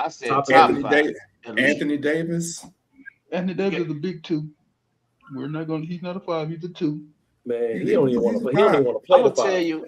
I'm gonna tell you when he. I think that's. I'm gonna say this, man. The mentality. It's the mentality of the player. It ain't the skill set. It's the mentality because Anthony Davis has proven when he gets on the block, it's hard. I blame that to Gentry when he was coaching at New Orleans. Because Gentry was trying to make him, he was trying to pull AD out and give him more of a perimeter game as if that was going to be a matchup. But the problem is, as long as Wemby is shooting threes, it is only a 30% shot, fellas. As long as Wemby is shooting threes, he will never get a rebound like that. And that's why OKC is okay with that shot. As long as this long dude is not near the basket getting these rebounds, man, let that dude shoot. Because what's going to happen? He's going to shoot himself out the game like he did yesterday. 6 rebounds. I got to hold Castle and Vassell accountable as well, because what really happens is if them 2 guys don't show up, Castle and Cassell don't show up, that forces Wemby to be more of a ball handler, shoot more jump shots. Whereas if Cassell and Castle are in their role, then he can pick and roll. He can Wemby is a weapon. Wemby is a weapon. Man, and right nobody's blocking Wemby's shot 5 feet in. Nobody's blocking Wemby's shot 7 feet in. Do you understand what I'm saying? Yeah. And there are too many sets. Hey, I hate to throw my squad in there, but the Houston Red Storm, we know how to get that ball in the paint. You understand what I'm saying? We know I got that ball in the paint. Hey, I got 1 season left. Let me run the 2. I mean, that in the back. I got 1 season left, man. Go and pick me up. 10-day joint. 10-day contract. Maybe next season, man. I'm building a beast. If you give him 10, you might put me on 5. Hey, we building a beast right now. We taking this championship in the NBL, man. I ain't gonna say too much on it. I don't know who listens. He don't want to target building a beast. Yeah, I can man, look, we got our schedule the other day. We got our schedule the other week, man. They got us facing our home opener is against the number 1 team in the nation right now. So it's gonna be an interesting season. But I'll say this, fellas. I say this. That's to me, that's the problem. Hey, man, we talked about it Friday. Ace, who's out the league right now? Who's been bullying? Who was bullying? Wemby, man. Who's out the league right now? Who's out the league right now? Who's been bullying Wemby in that 19U, bro? Oh yeah, we was just talking about Kenny Lofton. Yeah, Kenny Lofton. Kenny Lofton Jr., dog. But Kenny Lofton Jr. He's not good enough. He's not good enough, though. They're not gonna let Kenny Lofton into the league because he don't dunk. He played that grind out basketball, and he make traditional bigs who they want to spotlight look bad. He been dragging Wemby since they were 15 and a half. But I'm saying, look at Derek McQueen. It works if you got a guy that play like that. But it's just like Kenny Lofton ain't good enough. He's good, but he's not good as Derek McQueen. On, man. He's not good enough. So the thing is, averaging a double everywhere he go, but the NBA because they don't give him no touch. So the thing is, when we talk about Kenny Lofton, right? It's good. It's good if he's good. He's averaging a double everywhere he go, but the NBA because they won't give him no touches. If they let Kenny Lofton into the league and put him on Wemby gonna disappear. Facts. They want Wemby to be the face of the league, but Wemby is not fucking with Bo. That's 4 games though. To my 4 games. I'm not gonna say you're not messing with Bobo. I ain't gonna. It's my 6 games. What do you care about that for? Not Bo. No, I'm talking about Kenny Lofton. I'm talking about Kenny Lofton Jr. Yeah, and I'm with you. I'm with you on that too. But the thing is that we can't just look at one player that can stop him. Nope. But he can't do that again. But he can't do that against anybody else. It's just like Rudy Gobert had a great series against freaking Jokic. That was the best series I've seen him play. The best series I've seen him play in a long time. But when he played against Wemby, it was a different game. Jerseys or no tickets. Huh? Say again? He said Ken Lofton don't sell no tickets. No, it's not about him selling. It's not about selling tickets. When we talk about basketball, it's about matchups. It's about matchups and opportunities. Yes, I agree. But however, but once again, Bo mentioned is a great player, but Bo look like he growl, so he's not going to get a chance to do that. You said Bo is a great player. Yeah, that's why I disregarded it. Great at what? Reese is missing. Reese is missing. He shoots the three. He can run the floor well. He can be great against one player. He got a bag. He play D. More than that. It's just he ugly as fuck. One at a time, no time. One at a time, fellas. One at a time. Go ahead. What you saying? What you saying, Ace? What I'm saying is that Kenny Lofton can be great against Wemby, but if he can't produce against any of the other teams, then yes, he's not going to get a contract. No, he's not going to be who we think he is. And as Boog said, he's not good enough. Wemby is able to be. I'll take your pushback. What I'm saying is that there are guys like Wendell Carter had his best playoff series against Jalen Duren from the Detroit Pistons, right? But then Jalen Duren slowly started having a better series after he was done playing against him. Guys are going to have off nights against someone who just has their number. Don't matter what you do, no matter what you think. Wemby has his number against Chet.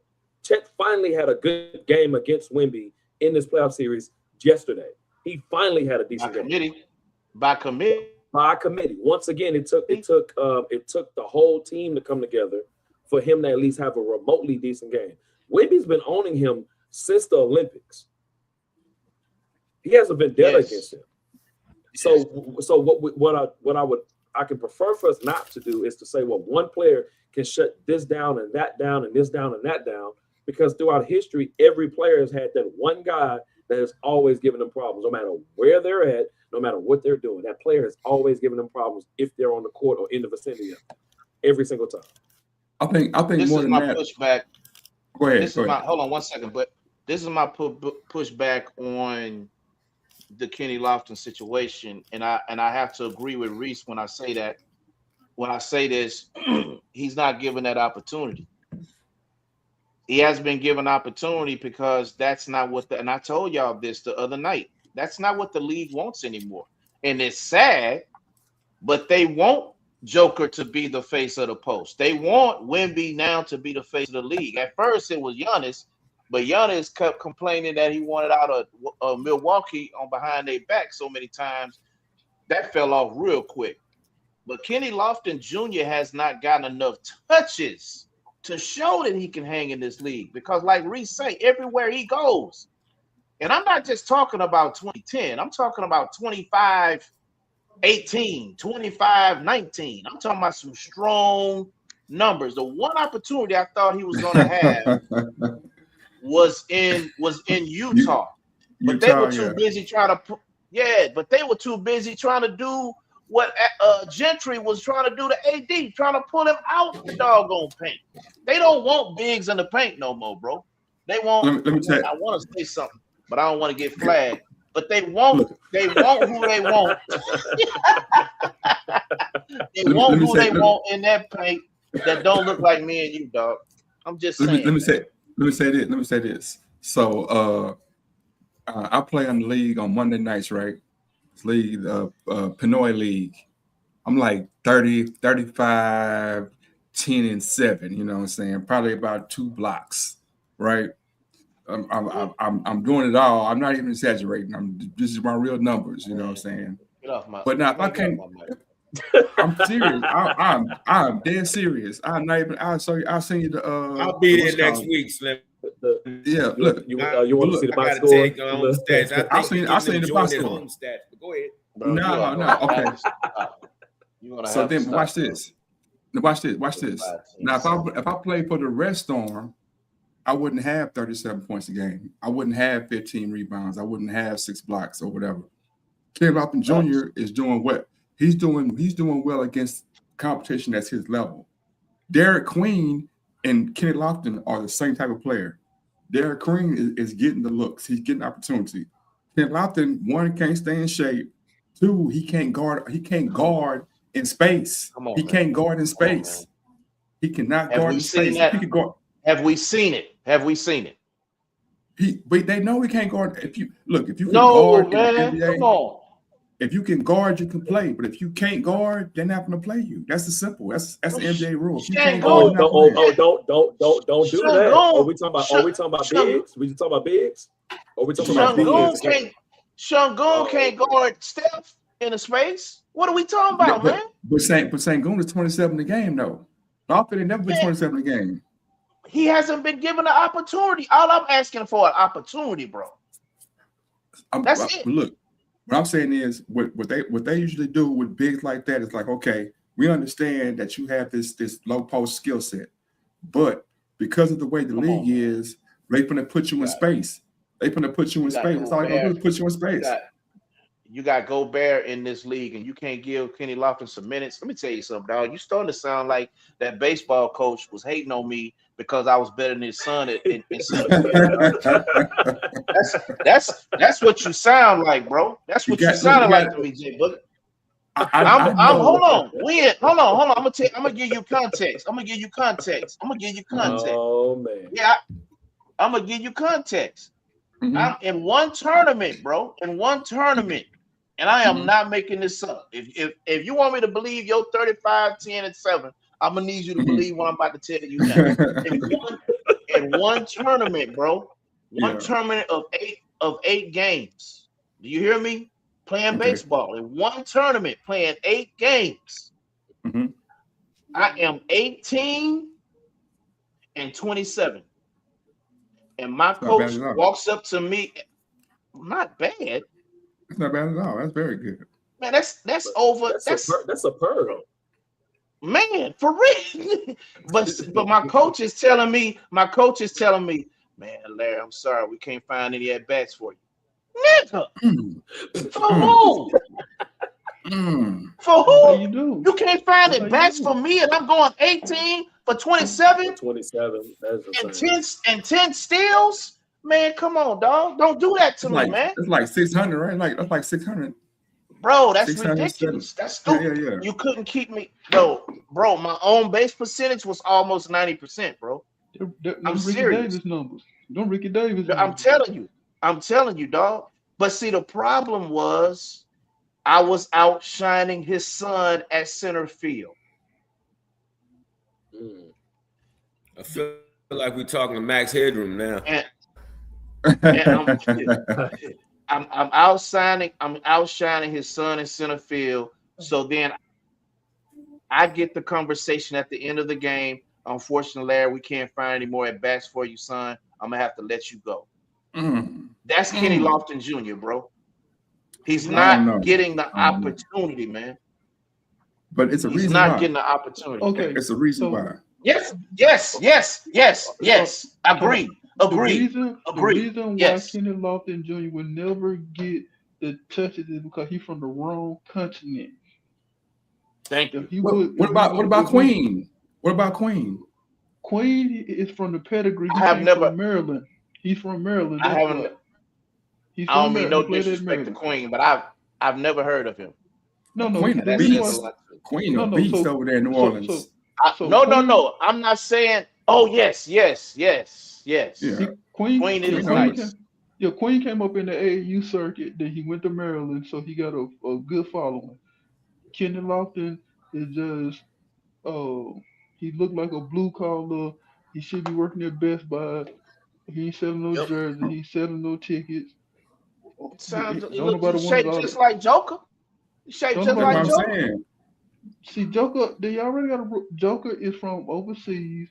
He sells jerseys. He looked like the typical big rig driver out of Utah. So, But Joker cold though. Reese. But Joker cold Talk though. to me, Reese. What Kenny, man, no, not saying he's not, but let me ask you this, Reese, because you and I in the same vein. Would he give Joker problems if given the opportunity? Of course. Ken Lofton gonna He's do too all small. He's too small, man. No, sir. If you are going to say Şengün can give Joker problems, you better say Kenny Lofton can as well. The only difference between those two is opportunity. Kenny Lofton will never get the chance to shine. Ken Lofton better be comfortable over there in Shanghai. He better enjoy sushi. But he's never coming back to the league. I think that Joker. Look, Şengün. Okay, so let's put it in context. The Rockets have a history of taking players and building players. They'll take a project. Clint Capella was a project. Akeem Olajuwon, for all intents and purposes, was a project. They'll take a project and build them up.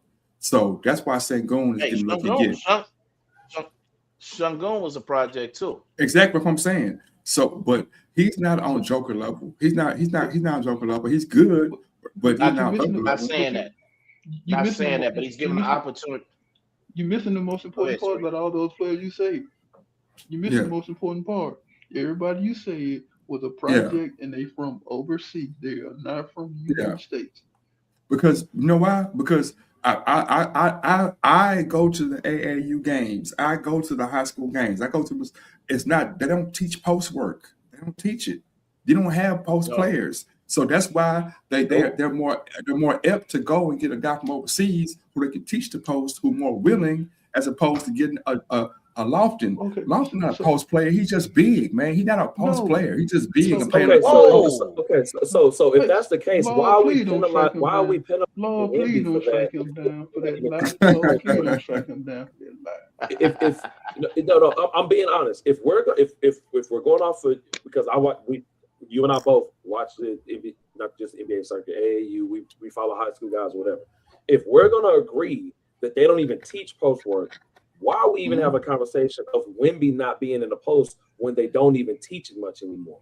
Regardless of him coming from overseas and him having a frail frame, that's not his game. That's not his game. But I'm asking as a fair question though. Just as a fair question. Can I say this? Go ahead, Reese. The reason why they not teaching the American players post play is because the NBA won't run their gun, 3-pointers, and dunks. They don't want no set offense. We said that. We said that last Wednesday. We said that last Wednesday. If you pay attention to it, it's a different thing. The game is different now. So if you remember during the Cavalier and Golden State battles, whoever won that battle, that's whose style of basketball is going to dominate the NBA. Golden State. That's not fair. Because Golden State had Zaza, they had Bogut, they had McGee, they had posts. They had post play, but they weren't running post sets like that. They were shooting teams out the game, and then they would slow it down. And then Sean Livingston was knocking down the mid range. Sean Livingston was knocking down the mid range. Clay and Steph was front running teams, and then when in the clutch, then they go into the post and slowing it down. Yeah. Real quick, fellas. Real quick. I just want to let everybody know where they at right now.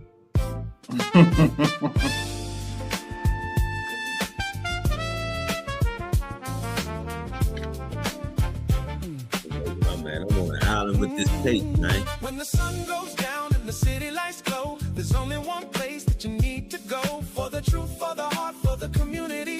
Turn it up loud, it's the place to be. Late night talk with Reverend Larry. Insight, inspiration, and the word on the street. Late night talk where the soul and the wisdom meet. 9 p.m. tonight. The mic is live. Late night talk with Reverend Larry. Hey, look, can everybody hear me? Yes, sir. Absolutely. All right, man. I just want to let everybody know, man. Look, I appreciate everybody on with us tonight, man. I got my boy Reese in the building, Trustee Sean P, of course, Deacon King Ace. And look, we can't forget about Elder James Boogie. Man, look. Look, man, Kenny Lofton Jr. is my guy. All right. But we do have an assignment tonight. I don't want to fall from that assignment. Fellas that just joined us, Reese, James Boogie, this is our assignment. We know Giannis is going somewhere, but where? We named 4 teams Wednesday night. My bad. Monday night, we named 4 teams. Golden State, Miami, Celtics. Golden State, Miami, Boston, and Minnesota. We also, what you didn't, before we go, because I know Ace did some work, and I'm going to let him cook on what he put together. But did y'all hear what, I don't know if, I don't see, it's so many, there's so many satire sites out there. I was trying to fact check this, but it was said that LeBron is looking at the Celtics right now. No. I apologize. No. My apologies. No, LeBron is looking at the Spurs right now. That's what I read today. Oh Lord, no. Again, I don't know if that's satire. I don't know if that's the real deal. but it's out there floating. Now, what I did say, and what I did put out there, and I sent that to Sean P. I do not think I was able to send that to King Ace. Was that Detroit is interested with Kawhi? They interested in Kawhi. Now, I looked at their unrestricted free agents. Tobias, yeah, he out of there, and that's 20 to 25 million. They release 2 or 3 more guys, they can bring Kawhi on, man. That's a real. I say that to go before I let Ace cook. I had to put that out there because that, honestly, fellas, that is a real thing. I told you there are some teams going to be very busy in the offseason. We already know if they're going to sign Kerr to a 2-year extension, you know Golden State is going to be busy. You already know Milwaukee is shopping right now as we speak. You know LA. The Lakers are going to be shopping this week, this summer. Who else? The Rockets need to be. They talking about your boy JB. Minnesota is going to be busy this summer. Like there's a ton of teams right now that's going to be busy. But Ace, your homework on Giannis, where is he going to fit the best? I said Golden State. So before you guys came on, I at least gave 2 teams. Based on the trade and the money to match. I'll do a little quick recap of those 2 teams and get my last 2. So Golden State, as you and Rev Larry and Trusty Pete, Sean P, we all agreed that Golden State may be a formidable side for him to go to, with Jimmy Butler, Kristaps Porzingis, injured Moses Moody with that horrible injury he had, and Brandon Pajinski. Draymond Green wouldn't be a part of that trade because the money has to match. And so, at least as far as star power, Steph Curry, Giannis, and Draymond would remain. The only thing that I would look at is that Steph Curry would just be an amplified Damian Lillard, which he already did that. Wait, what? You said Draymond gonna stay in that? He would stay because you have to look at the money that has to match. The money has to match. It's not just because of the play and the personnel. The money will have to match because but you think that Draymond gonna stay when they bring in they're gonna bring in Draymond, they're gonna keep Draymond and let go. Who do they let go? So once again, they would let go of Jimmy Butler. Man, get out of here, man. Jimmy Butler had a season-ending injury. But the money has to match. That's what we're talking about. Man, get out that's of here. What we're talking about. Okay, but hold on. Jimmy Butler and Giannis are also 2 rivals. It's very difficult to get 2 guys who've competed against each other at the high level like that to put them on the same team. No, it's not. Yes, it is. KD went to Golden State. After they lost to him. But nobody's playing the same position to KD either. That was a whole different aspect. We can't do that. That's rivals. They just beat them 3. They came at 3-1. They weren't rivals. They only played in the playoffs maybe twice. Rivals played multiple times at the highest level. Giannis played in the East Conference Finals, so on and so forth, multiple years against Miami when Miami went to the NBA Finals when they weren't supposed to. And Jimmy Butler was considered the NBA superstar at the time. While Giannis was a 2-time league and a Defensive Player of the Year. Twice. Golden State was the champions. So, to be fair about Thunder were coming up. Thunder went to the championship before Golden State did. They lost. They were rivals. But what I'm saying is, no GM in their right mind would keep Draymond Green and get rid of Jimmy Butler. You don't like Draymond Green. You don't like Draymond Green. That's why you're saying that. But basketball-wise. No, we're talking about money and what makes sense. That's why we're saying it this way. But it's 2 sides to it. It's the money part and it's the personnel. If I take away my starting 4, I got 2 4s, bro. Where he gonna play at? Draymond Green would play the 5 like he has. He played 1 through 5, which is how he ended up being the defense player again in 2017. With Giannis on it? Nah, with the same Kevin Durant who won 2 titles with them. When Durant, when they had the death lineup, who's the center? Kevin Durant was their center. Oh, so you telling me they go? But we're not talking about that. We're not talking about that. We're bringing an even better defender than Kevin Durant to the team. So they would be able to go back to a death line. You said the numbers will match. Yeah. When you mentioned it first, I had a problem with Draymond staying behind because I don't see him meshing well with Giannis because basically they kind of low key play the same position. But I understand where you're coming from. I understand where you're coming from when you say the numbers match. I don't know, but their position and how they affect the game is not the same because Giannis is on a whole nother level offensively than Draymond. Draymond is not going to play down low offensively, while Giannis will. No, Giannis is, yes, he will. That separates. Giannis is the center. No, Giannis is center, bro. Giannis is actually a power forward, which is why Brook Lopez played the center for them, but he played as a stretch five and shooting the threes. Okay, so watch this. You just said out your mouth that he played the stretch four, right? No, Brook Lopez. No. I said Brook Lopez played the stretch five. I know. Played the four. Exactly. What Giannis plays, Giannis' whole game is playing downhill. That means playing on the block, bro. What are you talking about? Where does Giannis get most of his points at? He's 60% from the field in the paint. Okay, watch this. Name me a time you seen Giannis get the ball with his back to the basket, turn and score. He's done it plenty of times. There's plenty of compilations of him doing it. It's what not that game Giannis don't just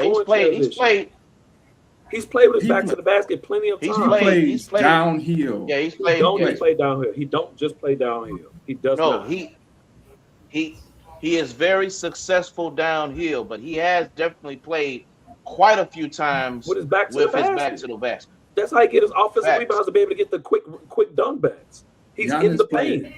Giannis, the way they run their offense, like you were saying, Giannis gets the ball at the top of the key. Giannis don't have no moves. Giannis is going downhill. He might Euro step. He might hop. He's going downhill. You can't have Draymond Green down there or another big down there. That's why you have to have Brook Lopez to be way out there in the corner to space the court. Draymond Green wouldn't be down there. He would be giving him the post entry pass. But that's not how he plays. That's what I'm saying. That is how he does play like that. He does. He's played like that. Bro. You have to understand how injury prone and how unsuccessful he would be if he only played downhill.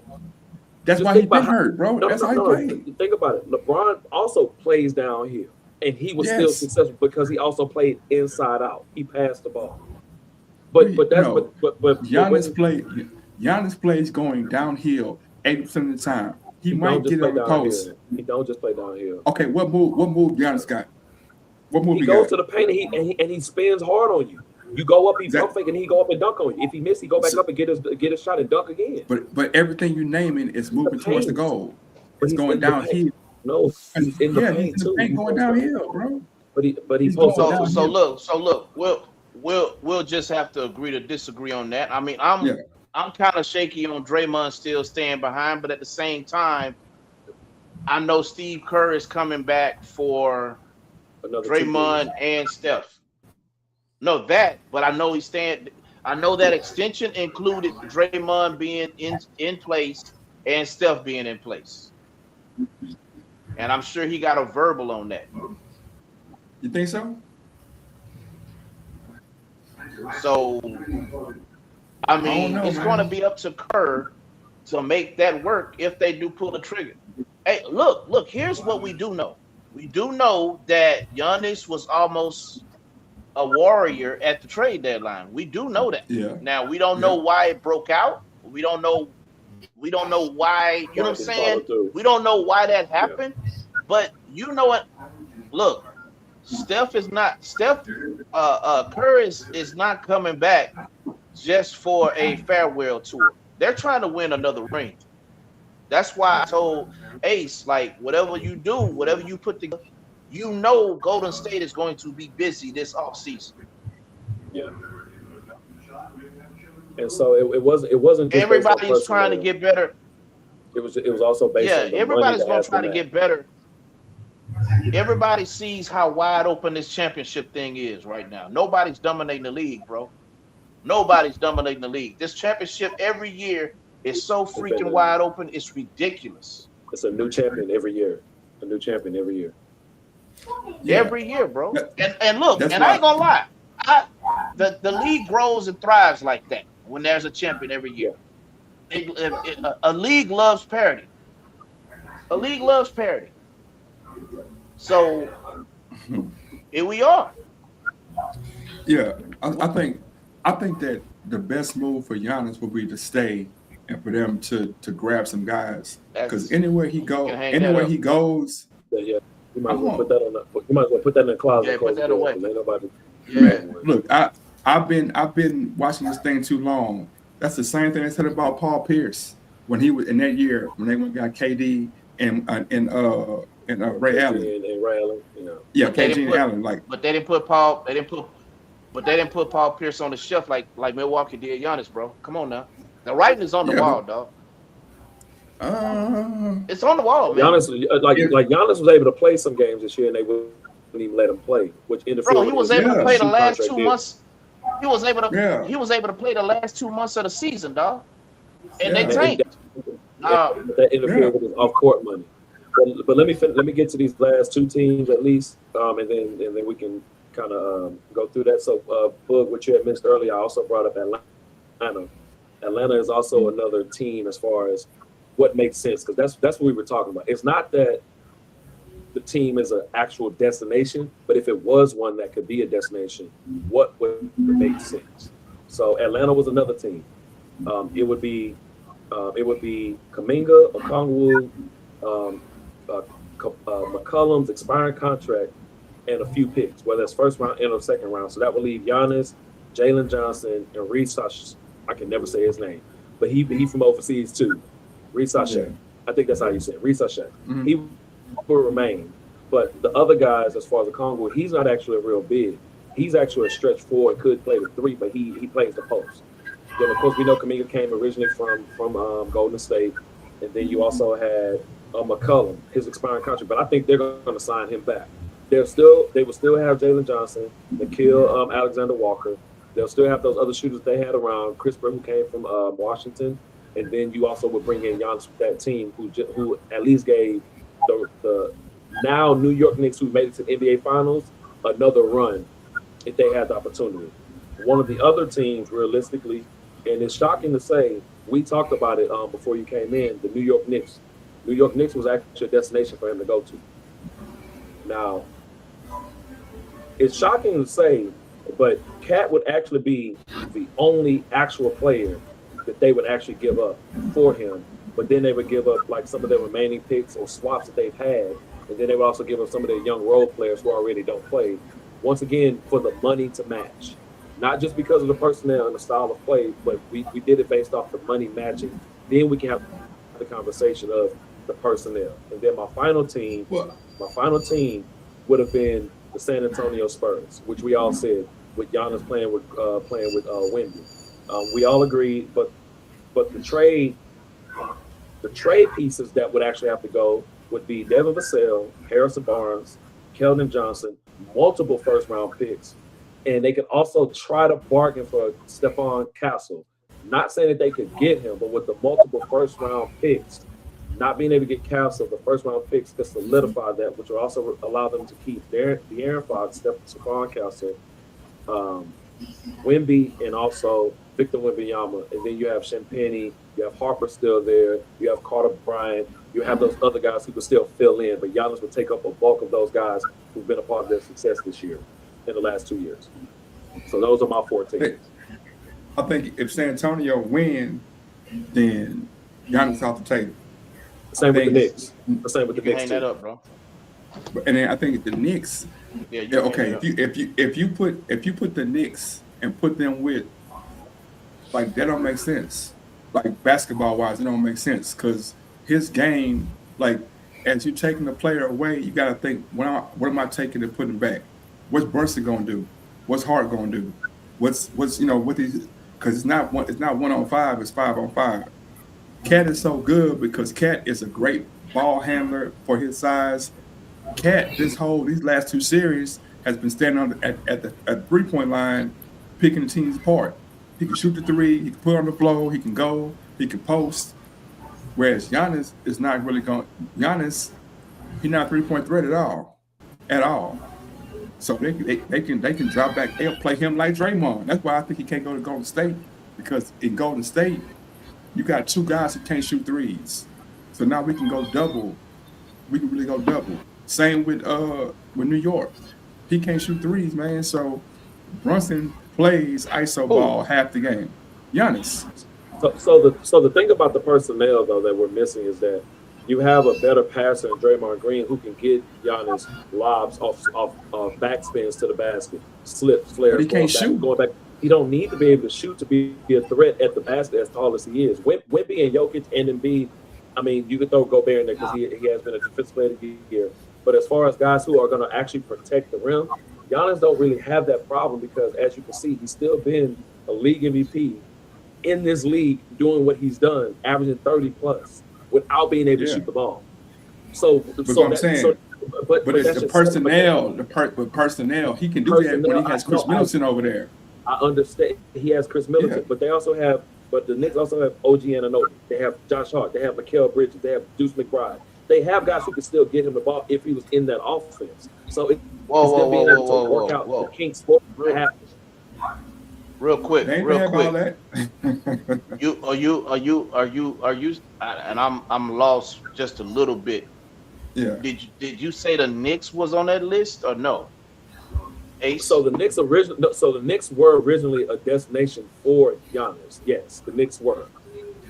They were, and I only threw them out there because they were a formidable team for him to go to, regardless of them being in the finals right now. They were, and so if they lose, he could still that could still be a destination for him. And based on the personnel that I mentioned, that's who would end up being gone. But who leaving from the Knicks? Because what I'm saying is, when you're saying they can get the ball to him, I'm saying that if I know he can't shoot threes, I'm just going to drop back. So nobody would leave besides Cat, some of their other young role players and picks. That's what I'm saying. That's how big Cat's contract is for the Knicks. Based on the contract. So and then if they don't bring the first round picks, yes, he could still land in New York. Which everybody and their mama know for the last 2 weeks I've been saying Knicks in 6, regardless of who they play in the chip. Regardless of who they play. They might be able to get OKC. I'll let Brunson and them go head to head. So what you're saying is if the Knicks don't pull this off, Giannis is still in the picture. The big contract you would let go, you see gone, that would match would be Cat. And what other youngster you see leaving? Bridges staying. Hart is staying. No. It would only be Cat. Cat would be the only one that leaves. It would be like the other role players that's not playing. It would be your Jose Alvarados. It would be some of your picks that you haven't even had come in yet. It would be some of your first round, second round picks. Oh, that 24th pick you got? Oh, it's good. It's gone. It's gone. That's what I'm saying. But also look at it like this. Look at it like this. He's on the deal, and then he has a player option after that. If they decide to pick that up, because once again, we have to remember everything that I'm saying is also based on him having a no trade clause. You can't move him unless he agreed to it. What I'm saying is. Yeah, but I'm saying it's like so that's still if I'm Milwaukee, and he says okay, I'll go to the Knicks. You think I want Cat for Giannis, man? You just spoke, bro. That's the only contract that makes sense. No. But I'm saying, so why wouldn't I want him? If you just spoke highly of him, why wouldn't I want him? If you spoke that good about him? I'm speaking highly for him. I'm thinking highly for him in that New York offense. You think that I would? Has Cat ever taken the team to the finals? My point exactly. So why would I trade a guy who I know would take my team to the finals for a guy who got traded because he wasn't good enough? But the thing is it's not just about the organization. But it's not just about the organization, though. The player has to agree to it. It's the same reason. It's but the I'm same saying reason why Milwaukee Luka was traded for AD. That's what I'm saying. That's what I'm saying. But that was a Mike Tyson hook that ain't nobody see coming nowhere. That was a different trade there. Facts, it was. But that makes sense. That makes sense on both parties. But you had a lot of Brunsexuals adding that, man. AG is a franchise player, bro. Stop. Just stop. It's like I mean, here's the thing, bro. it's a contract that's gonna make sense, right? You know, Jalen ain't going nowhere, but it's a contract that's gonna make sense. It's a contract that makes sense. Cat's contract makes sense, and you're gonna have to add some more pieces to that. And that 24th pick you got, like Ace say, it's out of there, man. But the thing we also forget is that Jalen Brunson also sacrificed over $100 million to be able to build a team around him too. So why would I be able to do that? That's what I'm saying. He sacrificed $100 million. Why would I take Cat? Remember that he sacrificed that million. But I'm saying, why would I take Cat as Milwaukee? Like, you got to give me Cat, like 4 first. You got to give me. I need something that equals. It could be another sign and trade. It don't have to be a one-team trade. But what I'm saying is based on the contract after match. That's what it is. They can do that. They can literally do that to get Rudy Gobert and Julius Randle and send Cat back to Minnesota. I'm just throwing it as a viable option as far as the contracts matching.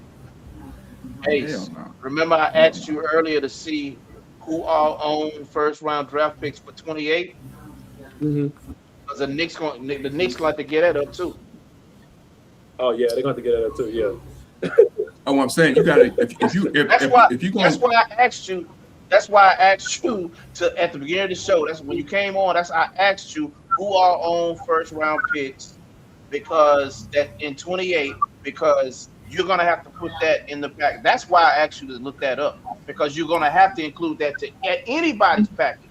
Whether you Golden State, whether you Miami, whether you Boston, whether you Minnesota, whether you Washington, whether you the Washington Wizards. If you the Washington Wizards, you have to give up today's first round pick, tomorrow's first round pick. I know they ain't trying to give him a. Watch this. Mikal Bridges was worth 4 first rounders, wasn't he? First round draft pick. He was, yeah. So you think you think I'm gonna trade for Giannis and not get at least 4 draft picks? I gotta have it. But they could though. That's what I'm saying. That's a part of that. The Knicks don't have 4 first round draft picks. But it's not just the draft picks. It's also other players to help match what can go with the contract. From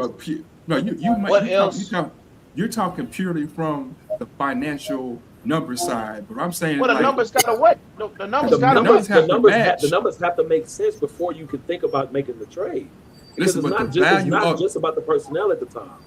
It's about the value of the player though, because let me finish. The Knicks valued Bridges so much that they overpaid for Bridges. They said his value as a player is worth more than his contract because the numbers didn't match. They said, okay, the value for British will give you 4 first rounders because he fits in this system so perfectly. He fits with Brunson and with what you call it. He fit perfectly. So if I'm getting Giannis, bro, you think I'm gonna get a king's ransom, bro? I'm not gonna give away Cat for Giannis. That's not a good. That's ridiculous. No. He's not saying it's an even trade. That's not true. No. We're not saying it's an equal trade. It's not even a trade. We're not looking at this person there. What he's saying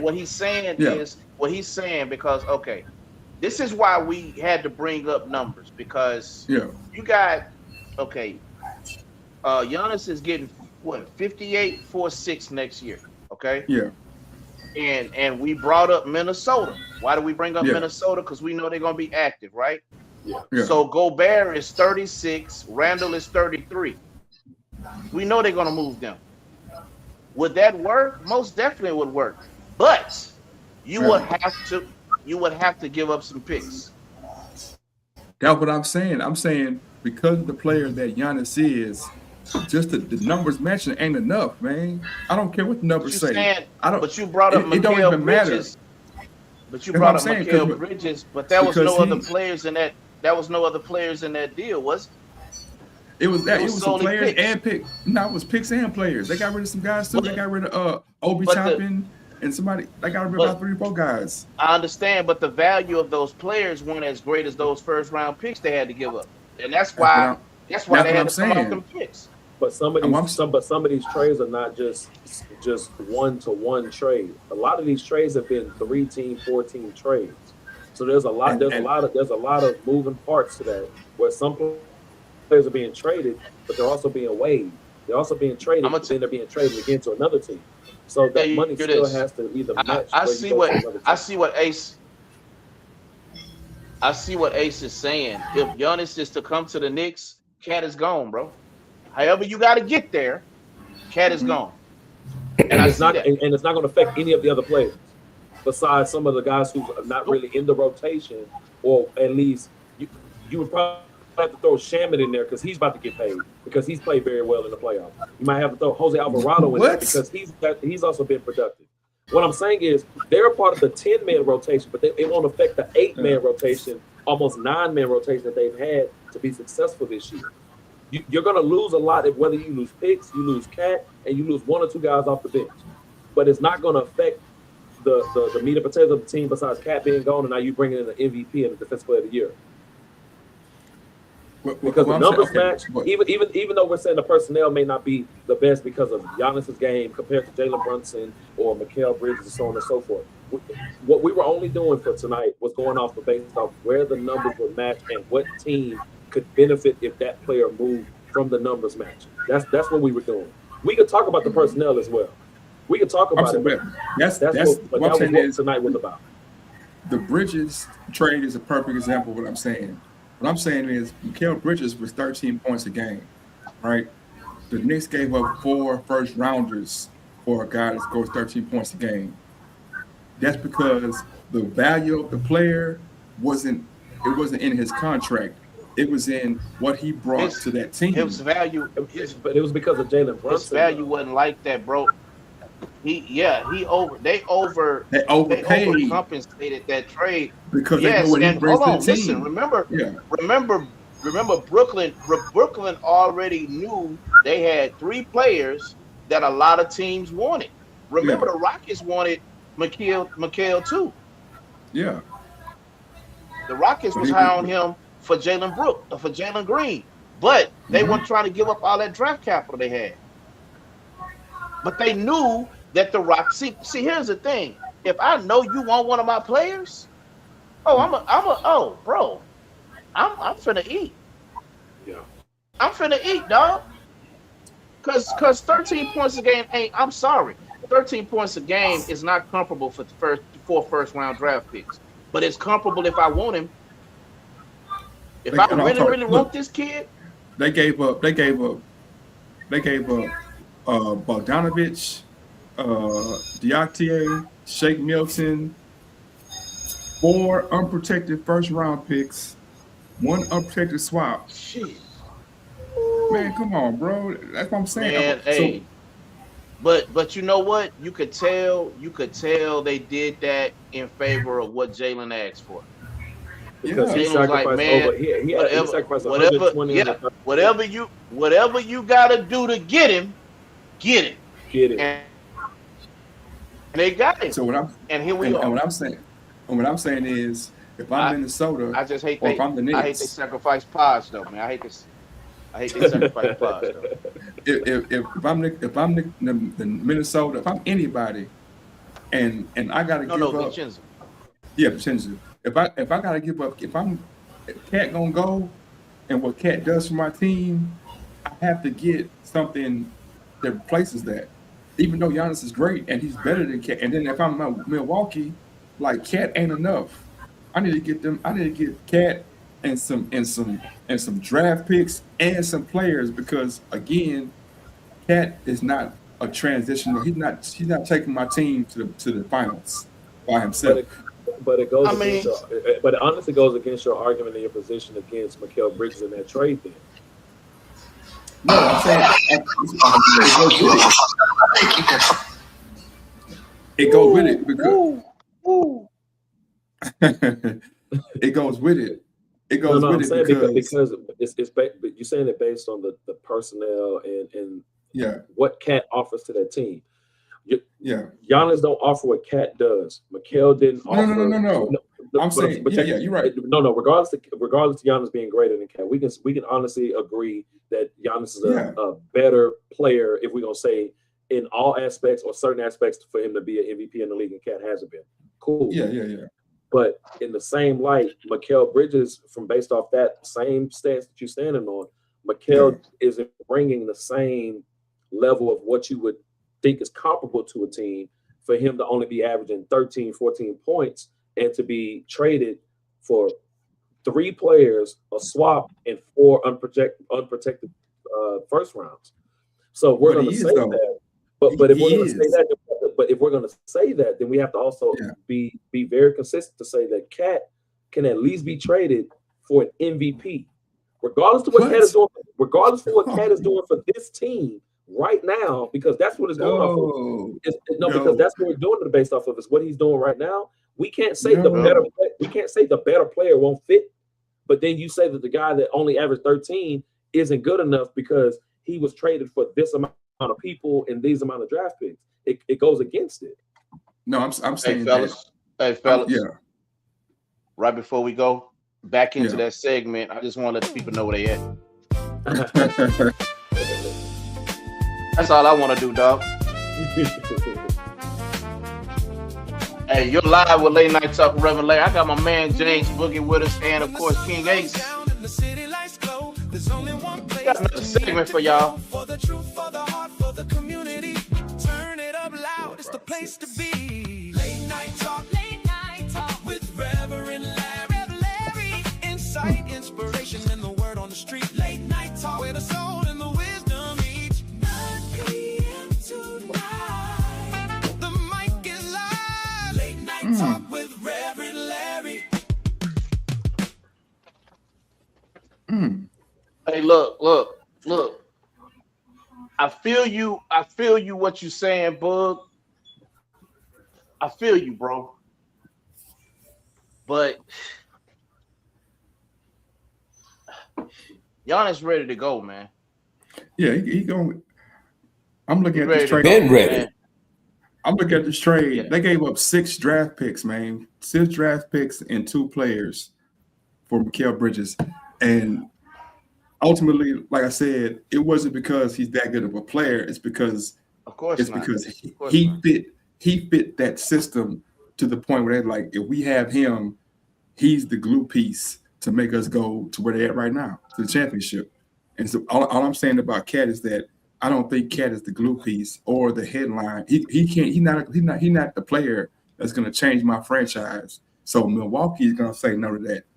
Giannis going to say yes to that.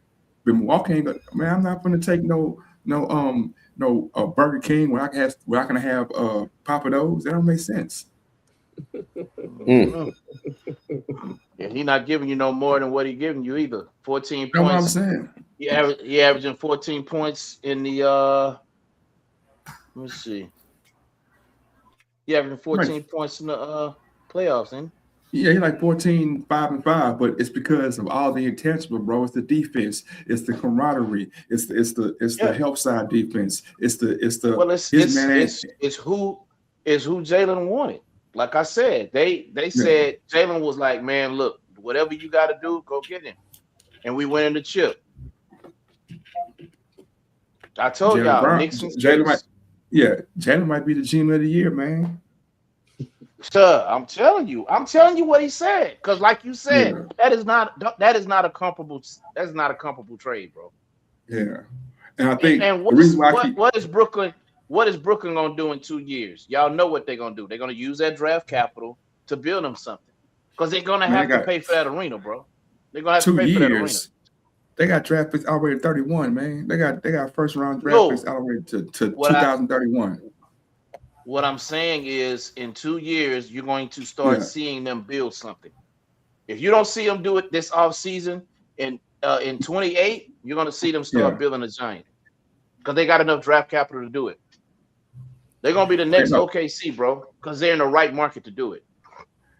They got unprotected first rounds every other year to 31. They got another unprotected swap in 28, and they got a second round. They got one top 4 projected first pick. They got some stuff, man. Brooklyn gonna be all right, man. So Ace, you got Golden State. You just spoke your truth on. I ain't gonna lie, you threw me up for a loop because I thought we said New York was going to be untouchable, but you threw that curveball you threw is if they do not win the chip, I can now see that.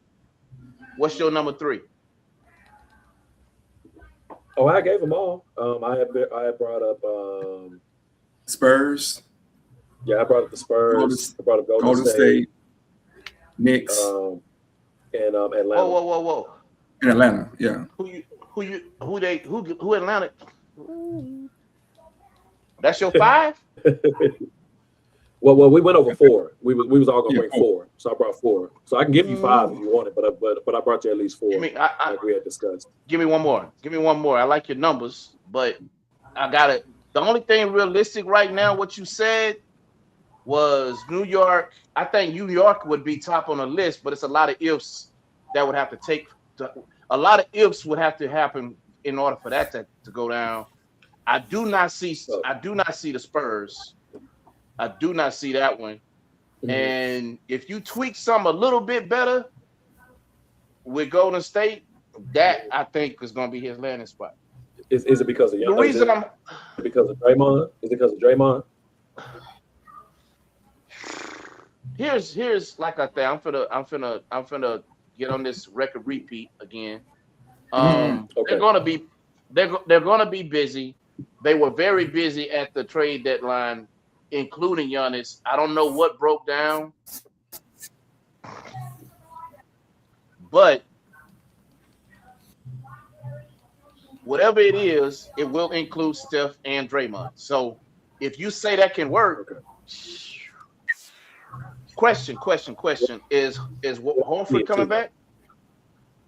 Horford would have to come back to be a part of that trade. Horford, if he hadn't retired, he may be contemplating retiring. So that's Horford and Horford and what's called free agents. Horford and Unicorn are free agents. And what's his name? Christopoulos. I can't say his name, but they free agents. Kristaps was unrestricted. Yeah, both of them free agents. Yeah. So they ain't even in the conversation right now about a trade because they vets. So in that case, you would have to replace Kristaps with 2 more players, and that could be Melton and Santos or Payton. Are they free agents too? Are they free agents regarding? Do they have player options? Are they player options, or are they just flat out free agents? Then they count. Because if they have player options, and they pick them up, it counts. Melton, Horford, and Green have player options. Curry, Seth Curry, Payton, and Porzingis are unrestricted free agents. And Spencer, and Williams are restricted free agents. So that's the whole team. That's what I'm trying to tell you, man. That's what I'm trying to tell you. But if anything, Draymond would pick up his option. But he still wouldn't be able to be in that. He still wouldn't be able to be in that because his money would still be too much for that trade. But 27-7, yeah. But based on the last team I would throw in there, this is gonna be a stretch. But just follow me. Just follow. It would be the Houston Rockets. Sean P, you got a buzz over there, bro. You think so?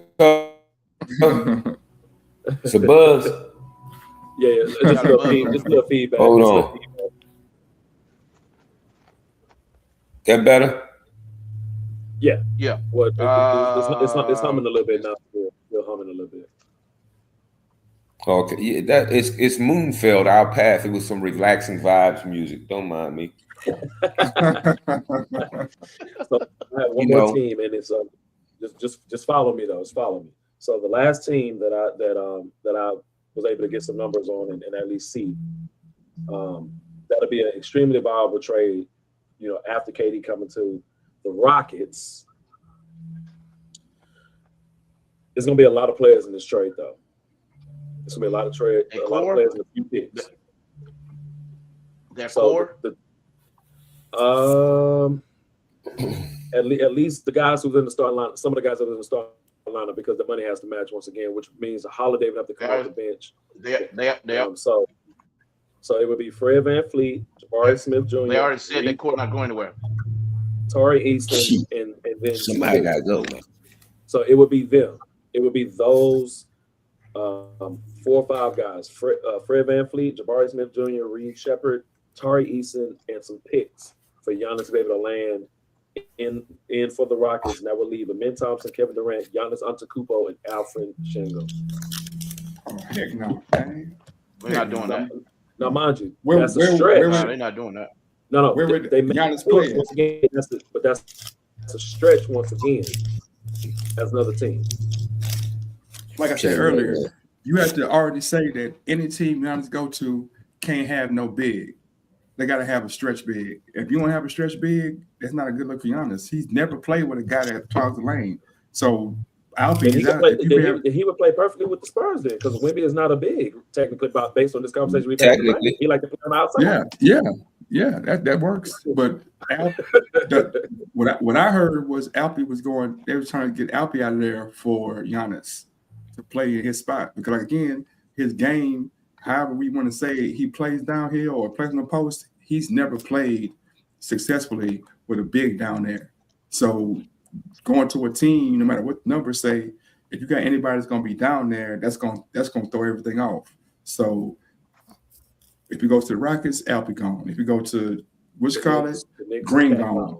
Cat, if you go to the Knicks, Cat gone. Like, them bigs got to go out, because and some of those personalities ain't gonna coexist correctly. So some of them you got to put that, like, I don't think he's going to Golden State, because you're going to be a rebounder, bro. You're going to be nobody. The Golden State Warriors in their whole run have never gone and get no major big. They always get guards, because their offense is guard based.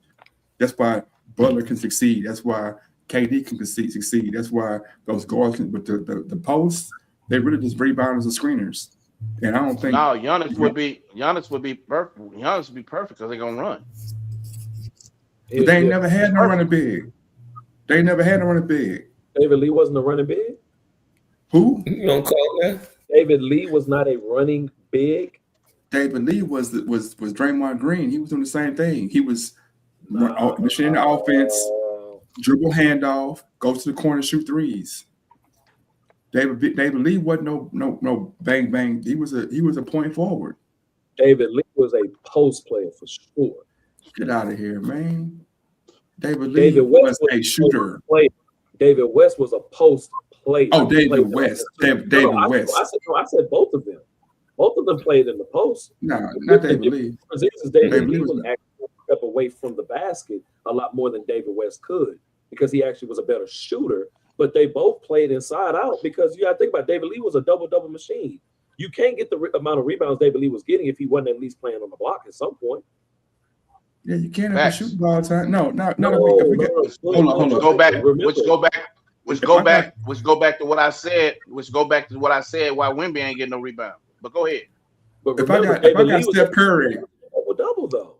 If I got Steph Curry, rebounds. No, listen. If I got Steph Curry and Klay Thompson, or Steph Curry and Monte Ellis, or Steph Curry, I got these shooters, man. I'm not Jordan Poole. I got all these shooters. I'm talking about when David Lee was there. So them long rebounds. I think Leandro Barbosa was there too, and Earl Watson. Them long rebounds. Them ain't no rebounds that's coming that I'm going to get. These rebounds. These are long rebounds. I thought Draymond Green had some rebounds. But I can't agree with that, because David Lee was doing that in New York before he got to Golden State. David Lee in New York was the point forward again. But he was also rebounding the ball and pushing the ball too. But there's two sides of the game. It's offense and defense. So if I get eight defensive rebounds, you know what I'm saying? If my guys are shooting the ball, if we shooting the ball, nobody's ever mistaken David Lee for a banger. He's never been a guy that you drop in the post and like, hey, get out the way. No, he's a guy you give us in the mid post. He's quicker. He's a big guy, quick moves, get his short jumper, or he goes to the rack. Saying all that to say, Golden State's offense is predicated on the shot. It's not predicated on the post. So it would be interesting to see how Giannis and them working that. But they in the 10 years they've had it run, they ain't never ran through the post. Nobody, even Bogut wasn't the focus part of the offense. When Jimmy Butler got there, he was playing in the post, because that's what he does. He plays in the post. He's not a long range shooter. But he's a guard, Jimmy though. Butler's So but he's a mid-range inside scorer. He's not shooting threes like that. If he does, it's like a hoorah! Oh, he shot a three. Where everybody's surprised because he don't really shoot them. And that's me as a Heat fan knowing that. Yeah, he ain't got to shoot threes, man. He's a mid-range killer. You're a mid-range killer. But now I like to see it. David Lee. Like I want to see how it looks. They would have to change the offense, and again, that means Draymond got to go, bro. If we gonna bring in Giannis, Draymond got to go. I don't think he would leave. I think he would just adjust his game. To what? Because the thing is he's a very, very decent passer for his size and the position he plays. Knowing that he's not that type of offensive player, he can get the ball to shooters, but he can also get your lobs to Giannis going downhill. Giannis don't have to always just push the ball himself, but that makes him even more of a threat. That would open up the floor for Draymond Green to get easy layups to the basket or dunks, or if they collapse on him because he's so open all the time. Now Giannis can travel on the opposite side for a lob, or he can get it to a shooter that's wide open in the corner if they collapse on him. It's very simple. These guys are very smart at what they do. Why would I collapse on Draymond Green? If he's getting wide open layups and dunks at the rim, at some point someone's going to have to come guard him. If you have Giannis, I'm just saying. If you have Draymond Green, I'm just saying this. If you have Draymond Green in transition with Giannis and Steph or one of their premier shooters coming down the court, you're going to Giannis and Steph and realize they're not touching the ball at some point.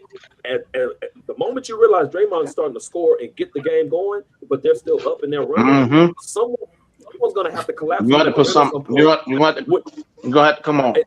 And so what that means is they're going to pick him up either from the half court to the free throw or 3-point line, and now he have an easy lob to Giannis, who can catch the ball from anywhere, or you have Steph on the opposite side of the court who hadn't touched the ball, or any one of their shooters. And so it gives them opportunity to get the offense to still run. I'm just saying, for Draymond Green being the decent passer for his size, I can't take that part of his game away from him when he has been productive at getting guys the ball when they're supposed to get the ball. I'm saying that. And here's what's going to happen.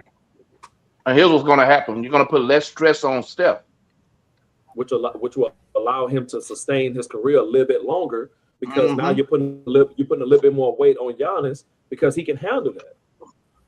What I'm guys are not, bro. They're about to make a serious run, fellas. That's why I put Golden State in there. That's why I put Golden State in there because they're about to make a serious run, man. If anything serious with Golden State is going to have to be without Green, because once again, like I was saying, if you watch them play, bro, people regularly give up layups to Draymond Green. They'll let him have layups all the time. He shoots wide open layups because the thinking is he can't shoot. He doesn't shoot well from the outside. He plays like a center, meaning I can play him at the free throw line. I ain't got to pick him up full court. They drop down to the free throw line on him. So what does that mean? That means that I'm spying wherever the ball goes. So if I know I got Giannis, we finna check him. We checking him. And if he scores 2, so what? Draymond Green can have 12. If Draymond Green has 15 points, we won, bro. Because that means Steph Curry ain't shooting. That means Giannis ain't shooting. That means Butler ain't shooting. We can go down and run out. There's two sides of the ball. And Draymond scoring has never been went out for 1 year. For 1 year, him scoring was key. I ain't gonna lie. 1 year, him scoring was key. But since that 1 year, since the year he checked out of the finals, he has not been a scoring threat. And anytime he's scoring, that means you're winning. That is literally the key for somebody playing Golden State. If Draymond's scoring, we winning because that means them other guys who can really score is not scoring. I'll go Draymond 15 versus. If Draymond's scoring, based on what you're saying either they're winning or their team was already won the game and he's getting the chance to get the opportunity to show his offensive prowess at that time because he was playing on some teams where they was already beating teams by a certain margin, so that allowed him to run the offense the way he wanted to. It's proven to put, bro. Go ahead. No, what he's saying is, if Draymond got 15 points, I mean, we've done a good job shutting everybody else down and leaving Draymond open so the other players won't sting us. Exactly. Exactly. We've seen it. We've already seen it when Steph went down. Draymond wasn't scoring no 20 points a game, no 15 points a game. We've seen it when with these last 3 years. When Steph's out, they suck. They're a horrible team. They fight hard, but they lose because they don't have enough, and Draymond's not good enough. So again, like I said, if we have to, that's just what it is. So if we what's up with everybody not being good enough tonight? What's going on, bro? Because that's the hard truth that people don't want to say about NBA basketball, high school. Like, nah, he ain't good enough. That's not a dig. That's just what it is.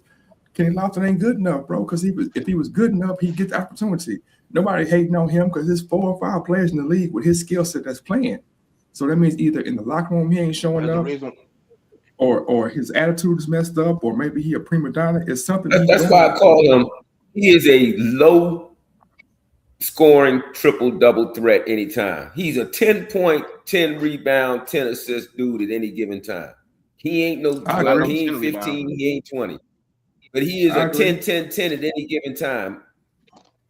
That's what he is. He is a low triple-double threat at any given time of any game, man. Who is that? That's what that? he is. Ken Lofton. I agree. Draymond. But again, I know 10. Draymond. Oh no, Draymond, bro. Draymond is not take out assists. Let's take out assists because the assist part is passing the ball to Steph Curry, bro. Like 85% of his assists are to, and his career, his whole career, are to Steph Curry and Klay Thompson. 85%. That's just telling you what it is, bro. I'm passing the ball to the greatest shooters of all times. But when they got somebody that can run, he gonna throw that ball to him. If they got somebody gonna run with them, he will get them the ball. If that's the case, then how come they were sorry this year? Because he had to run. Sir don't know how to coach. Injuries plagued that whole team. No, he had players. Injuries plagued their whole. No, he didn't. I don't know. I don't know why. Butler and them they've been injured. You had Curry injured for a while. You had Butler injured for a while, man. No, Butler's still injured. Their star players have been hurt, man. They've been hurt. I'm gonna say this, dog. I'm gonna say this. This is why I wouldn't have give Steve Kerr an extension. He dropped the ball mightily on Kuminga, man. Mightily, bro. Oh, he dropped the ball. Was it him or the front office? Oh no, it wasn't the front office. Look what he did. Look what he did in the Olympics. That's him. Oh, in Atlanta? Yeah. Atlanta, he had like 3 good games, and he went back to being 8 points a game. No, sir. Stop that, sir. Did he even start in Atlanta? He didn't even start. But besides CJ McCollum, he was a difference maker in them winning those 2 games against the Knicks in the playoffs, which, by the way, they were the only team to beat the Knicks in any game this playoff series, and they were not even the top team. He was a factor.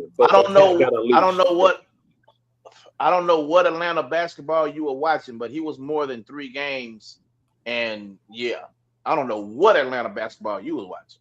Kuminga was 12 points a game, man.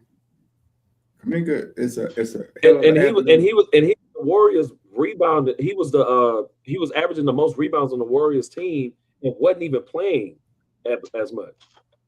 That should let you know how good at least he was. He wasn't starting the ball on that, and he wasn't playing. He was averaging the most rebounds on Golden State. He was 3rd leading scorer. What is averaging? How many rebounds was that? More than Draymond, and he was 5.9. 5.9. Context matters. Oh, that's good. But if I have the most rebounds when you're not getting that many minutes. That says a lot, right? That part says a whole lot. You proving your own the most rebounds on my team, and I'm not getting a chance to play. He get 23 minutes a game. You getting 23 minutes a game. The same. You get paid. Watch this. A lot. He was getting more minutes in Golden State than he was in Atlanta. Atlanta just get 22 a game. But he had just got to Atlanta. Which I'm just saying he getting 22 a game in Atlanta. He only started 1 game in Atlanta. And when he led the team, when he led the team in rebounds, 5 a game. So that's what I'm telling me. What that's telling me is that I had production, but the production wasn't. Just because I let the team don't mean that I was doing great. I was just doing better than everybody else. Again, they were sorry, but bro. That means my minutes are being limited for whatever reason, and you have guys in the starting lineup not even getting the same numbers I'm getting. So I'm guaranteeing you, if I go and look, the other guys had 4 rebounds and 3 rebounds and 2 rebounds. So you got two rebounds. But you have guys playing 40 minutes. I'm playing 23, and I have 5.9, which would average up to 6. But they're only getting 4, and they're playing 40 minutes. Who playing 40 minutes on Coastal State team? I'm pretty sure Jimmy was playing 40 minutes at a point in time. Curry for sure was playing close to 40. Draymond was playing a bulk of the minutes. Let's go back. A lot of those guys were playing those minutes. It couldn't have been. Let's go back. We just said it was hurt. We just said everybody was hurt. So how can they be hurt and play 40 minutes at the same time? That was throughout the season. And even with exactly. These guys, hold on. Even when guys got hurt, Steve Kerr we're talking that even at their peak, man. He was outperforming them on the boards, man. Like think about it. No, but think about it, Book. Think about it, Book. When other guys did get hurt, Steve Kerr went to Kuminga when he got down to like the last 11th person on the bench. Kuminga was averaging 0.36 more rebounds than Jimmy Butler and 0.1 more than Draymond Green and 0.2 more than Kristaps. Like I said, nobody on the team rebounded. But they're playing more minutes. You're supposed okay, watch this. More than I am, and I'm on the bench. He played 4 more minutes than Draymond. He played 2 more minutes than he played the same amount of minutes as Kristaps. He's played 5 more minutes. Book, it's not just the minutes. We're talking about the games. There were some games. I'm talking about in the games. There were games with DNP. Bro, that's what I'm about to say. He had so many DNPs. Oh my God, man! What? You just sat here and put Mikal Bridges on a pedestal for scoring, averaging 13 points a game. Kuminga is averaging, 12. In the playoffs, he averaged 13.7. That's what I'm saying. And what I'm saying is that he averaged 12 during the season, 13.7 in the playoffs. Is that difference maker? Yes, for somebody who wasn't. Kuminga was not playing. Mikal Bridges played all 82 games. He don't miss games, and you're telling me he only averaged 12 points, or right at 13. That says man. No, how many DMPs did Jonathan Kuminga have in 25-26 league? He probably had like 40 or 50. He only played 25 games. I'm looking at it. He played 23 games. With Golden State? Yeah. No, he played 20. I played 20 games. I'm your third. I'm your leading rebound on your team. Your third leading scorer, and I can't get no minutes.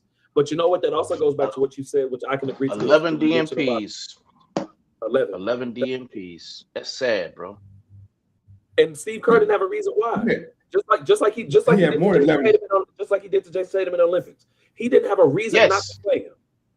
That's my point. An all NBA player, MVP candidate, it didn't even get burned in the Olympics. Two of his teammates. Y'all beat us, bro. No. You about to no. But you said But when we're saying these things, you're saying these guys are not good enough. 2 of his teammates, who were not a number 1, number 2 option, or maybe number 3 option on their team, got more minutes than him. That don't even make sense. Yeah. No, I don't make sense. No, I don't make sense because good enough. because in the way you're looking at it like, oh man, look how good Jason Tatum was on the Celtics, and what Steve Kerr is saying, like, what did we say Wednesday? What did we say? What did we say last Monday? I mean, what did we say this past Monday? Jason Tatum led that same USA team. He led that same USA team in 2021, bro. The COVID Olympics. COVID Olympics. The same squad. No. The COVID Olympics, not FIBA. Oh, they did play them late. They played late. Yeah, they ended up playing late. Yeah, they played in 21. Yeah, they played late. And Jason Tatum led them, not the other way, not just on the team, but Jason Tatum led them. Go back to the FIBA game. No, I'm glad you mentioned the FIBA game. Look what the FIBA game. What did he say? What he told Anthony. What did he tell Anthony Edwards? He said ain't no Kobe Bryant on this team. ain't no hey, Kobe Bryant ain't finna come through that door. Yeah. You ain't got no Kobe's on this team. You ain't got no D-Wade's on this team. He had Anthony coming off the bench, bro. Kuminga's a good player. Kuminga's not a bad player. But for the hoopla that they try to make behind Steve Kerr had Anthony Edwards coming off the bench. I mean, I'm not a Steve Kerr apologist, so I don't know what he was thinking on that. Yeah, maybe he like that like too. I don't know. Sound like one night. Look, he said I'm not trying to take up for him, but I'm still not about to say what I'm gonna say about Kuminga. Kuminga didn't even start in Atlanta, man. Kuminga went to Atlanta and was on the bench. Was a 6-man, 7-man. But they already had a team in place when they traded for him, though. That's the thing. It's not like he went there to start. He didn't go there to start. Who was he supposed to start over? So, and that's what I'm saying. That's what I'm saying. Like he's a bench player. He's a role player, bro. Yeah, but he was going to come off the bench anyway, bro. No one's saying that. Him coming off the bench, as Brother Larry is saying, him coming off the bench is not the problem. Him not getting any minutes when you need another guy who can give you energy and go downhill because you need to rest Steph. Draymond is going to do whatever he does, not going to play the whole season because he's going to get texts. You know what I'm saying? Like how many DMPs he had in Atlanta? I'm pretty sure he played every game. No, he didn't. Yeah, well, I'm pretty sure when he first got there, he wasn't playing right away. What I'm saying is, he had the final rotation to play. He had to clear the physical. Yeah. What I'm saying is, after he passed his physical, man, he was playing. What I'm saying is, do I think that Jonathan Kuminga is a competent NBA player? Yes. Do I think that he's the best NBA player, or he was the sixth best player on the Golden State Warriors? No, because he's not a good shooter. I'm just guessing here, but I'm thinking he's not running the offense as they run the offense because we saw Doc Rich or whatever his name. We've seen Golden State played 9 guys. They played 9, sometimes 10 guys. They went and got Milton off from the G League, brought him up. They were playing guys, so it wasn't about Steve Kerr. No, they got Milton. No, Milton from Milwaukee. Still, Steve Kerr got he has favorites of who he wants to play. Who every coach does.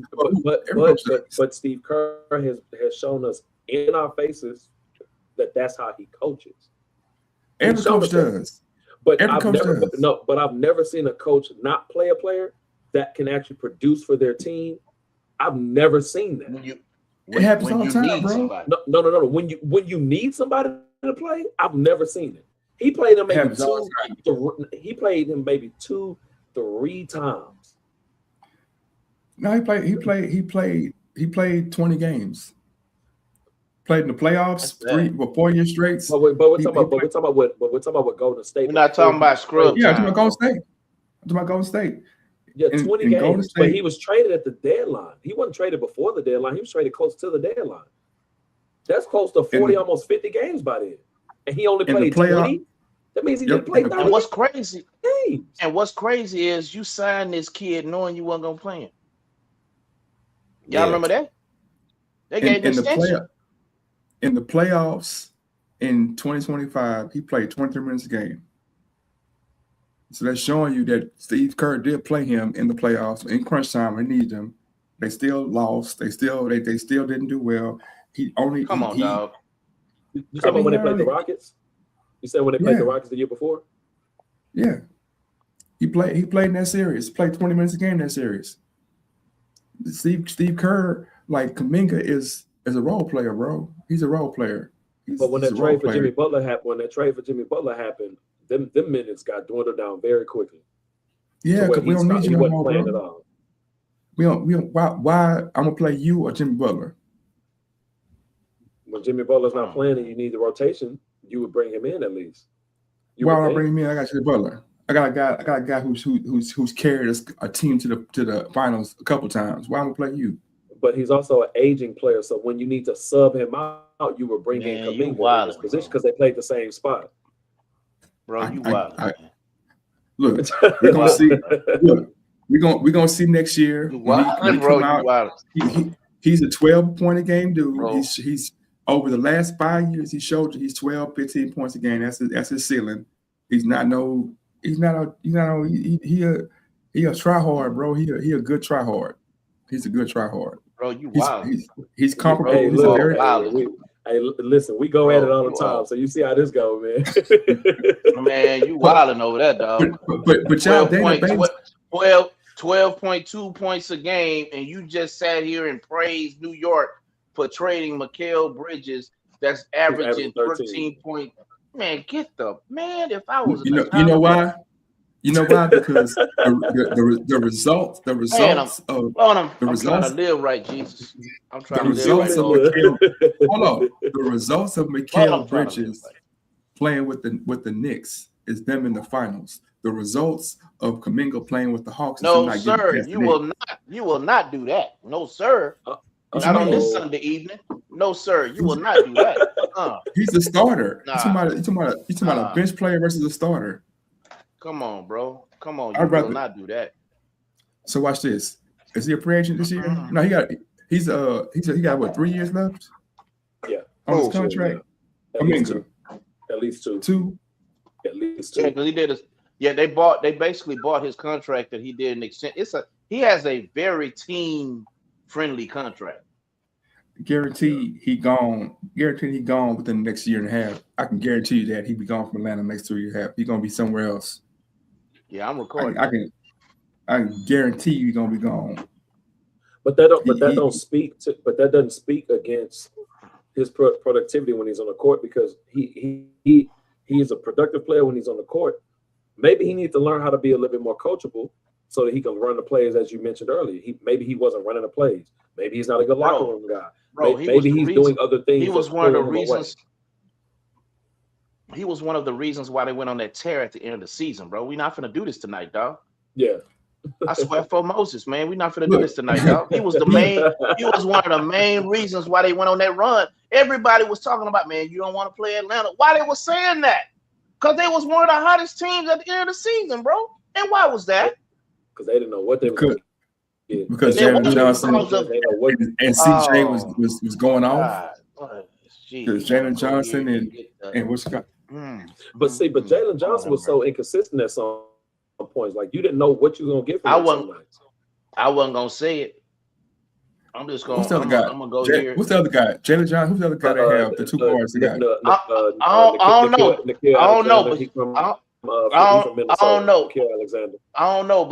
I don't know, but whoever it is outside of Jonathan Kuminga, you're gonna pick him. That's what I do know. No, I'm looking. Dyson Daniels. Oh, Dyson Daniels. Yeah, he's definitely not a scorer. He's definitely not a scorer. He's a defender. Dyson Daniels? Yeah. Dyson Daniels. They got big.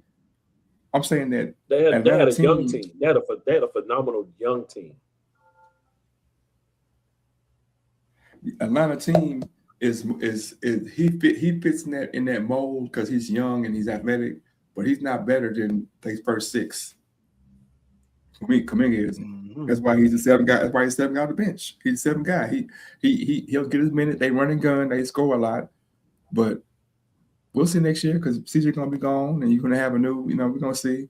But I feel like the Warriors have seen players of his guild before. They're like, okay, if you will come in, you're supposed to be like Jordan Poole. That's your mold. But he wasn't like that, so he didn't get them kind of minutes because Jordan Poole came in and got minutes, and we got a chip with Jordan Poole. We wasn't chip. Jordan Poole thought he was Steph Curry. He got a chip, didn't he? Yeah, behind Steph Curry, and he got traded. Just like he wasn't. Was he number 3 option? 100%. Number 2 option, and sometimes number 2. No. Who was? It was Steph. Andrew Wiggins was, and Klay Thompson still was there. Jordan Poole was like the 4th option, if that. I don't know because it was almost argued based on Andrew Wiggins' impact that he could have got the Finals MVP, but we knew Steph was deserving of his finally because he should have 2, but that's another conversation for another day. Yeah, but it was Steph, Andrew Wiggins, Clay, and then Jordan Poole. Jordan Poole was 20. I don't know what you're talking about because Jordan Poole was a 20-point scorer in Golden State. That's nice in the finals. And in the playoffs, or during that season, because that's what we're talking about for them winning the chip. In the playoffs, he was blah blah blah blah blah blah blah blah. Playoffs. You talking about playoffs? Playoffs in the playoffs. Yep, he was a 20-point scorer in the playoffs too. So you had 4 guys in your starting lineup, just about averaging almost 80. Yeah, sound about right too. Exactly. They was busting heads. He was a 4th option. Because he also came off the bench. He came off the bench as a 4th option. Yeah, he was 20, 17, 13, 12. See? And then last year, yeah. Look at the series. So yeah, he was a bucket, man. He was a bucket. He was a bucket.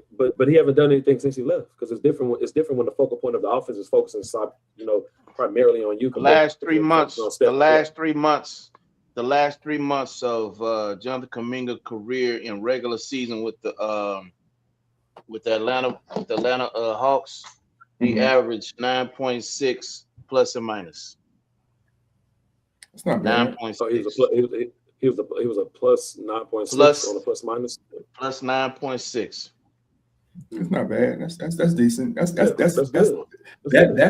role. That's a 6-man. That's a 6-man. That's good. That's what he is. A 6-man. That's what I'm saying. Like Steve Curry is not. He got the ball.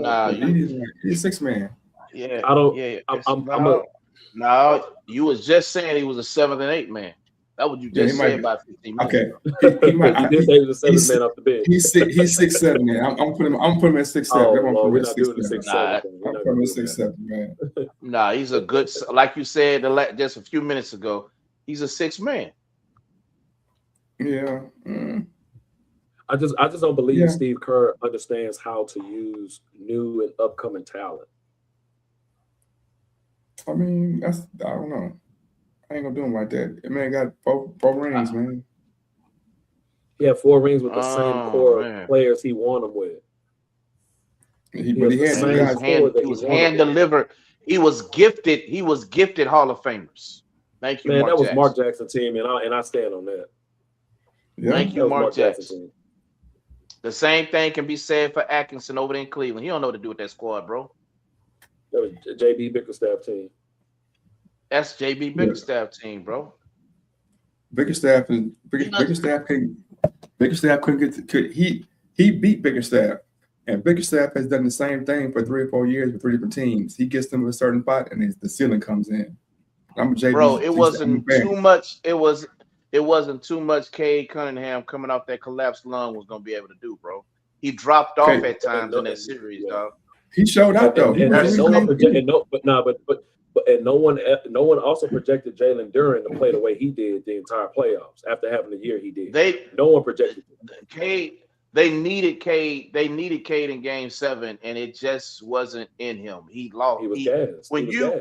Okay, hey Jay Boog, I don't like that. I don't like that though. When he was gassed, when Harden was gassed, people or forget Harden. Mobley. You about to start a forest fire over it. Don't bring up James Harden tonight.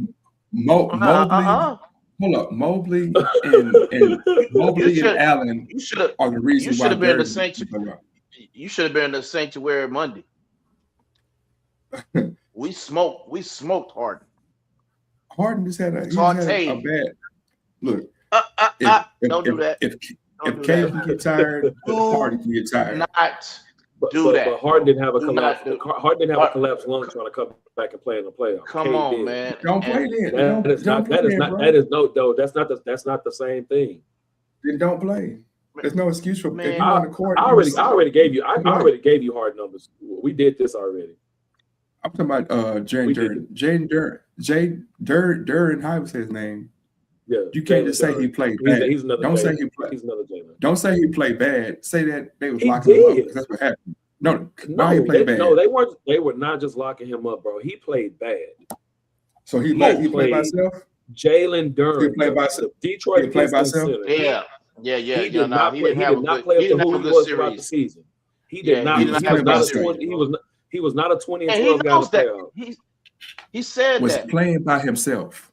It don't matter if he was playing by himself. It does matter because there's a body out there on him. We can't add all this. There were bodies on him throughout the season too. We can't do that. Exactly. But then, like I said, when it came to a series and we honed in, we played better defense and you played offense, bro. That's why you can't negate the defense by saying he played bad. No, they played good defense. Once again, no one projected him to play that bad. That's period. He barely averaged 10. Listen.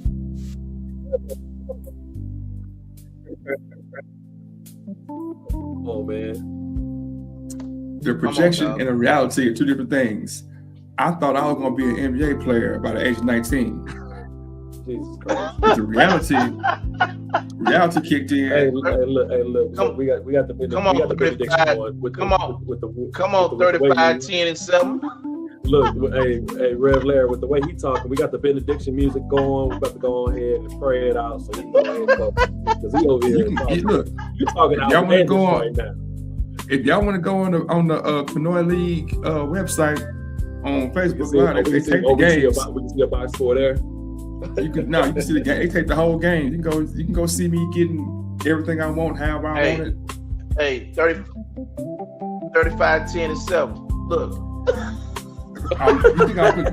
Hey, that's gonna be your new nickname, man. You ain't gonna be J Book no more. Look, 35, 10, and 7. If I'm lying, I'm dying, man. If I'm lying, I'm dying, man. But like I said, 35, 10, 7. If I would play for the Red Storm, it wouldn't be 35. It'd be 15. Oh no, you know no, it wouldn't. Nah, it sure wouldn't. You gotta get 5 shots. Hey, I gotta pause it on here. Hey, Jay Boogie, what I want to do? Yeah. I want to put together a benefit softball game, and I'm gonna try to find somebody. I'm gonna try to find another semi-pro team to play with against us. Mm-hmm. I want to set that up for. I really want to play in this tournament. It's a $25,000 money tournament coming up in July, but man, my wife does not want to.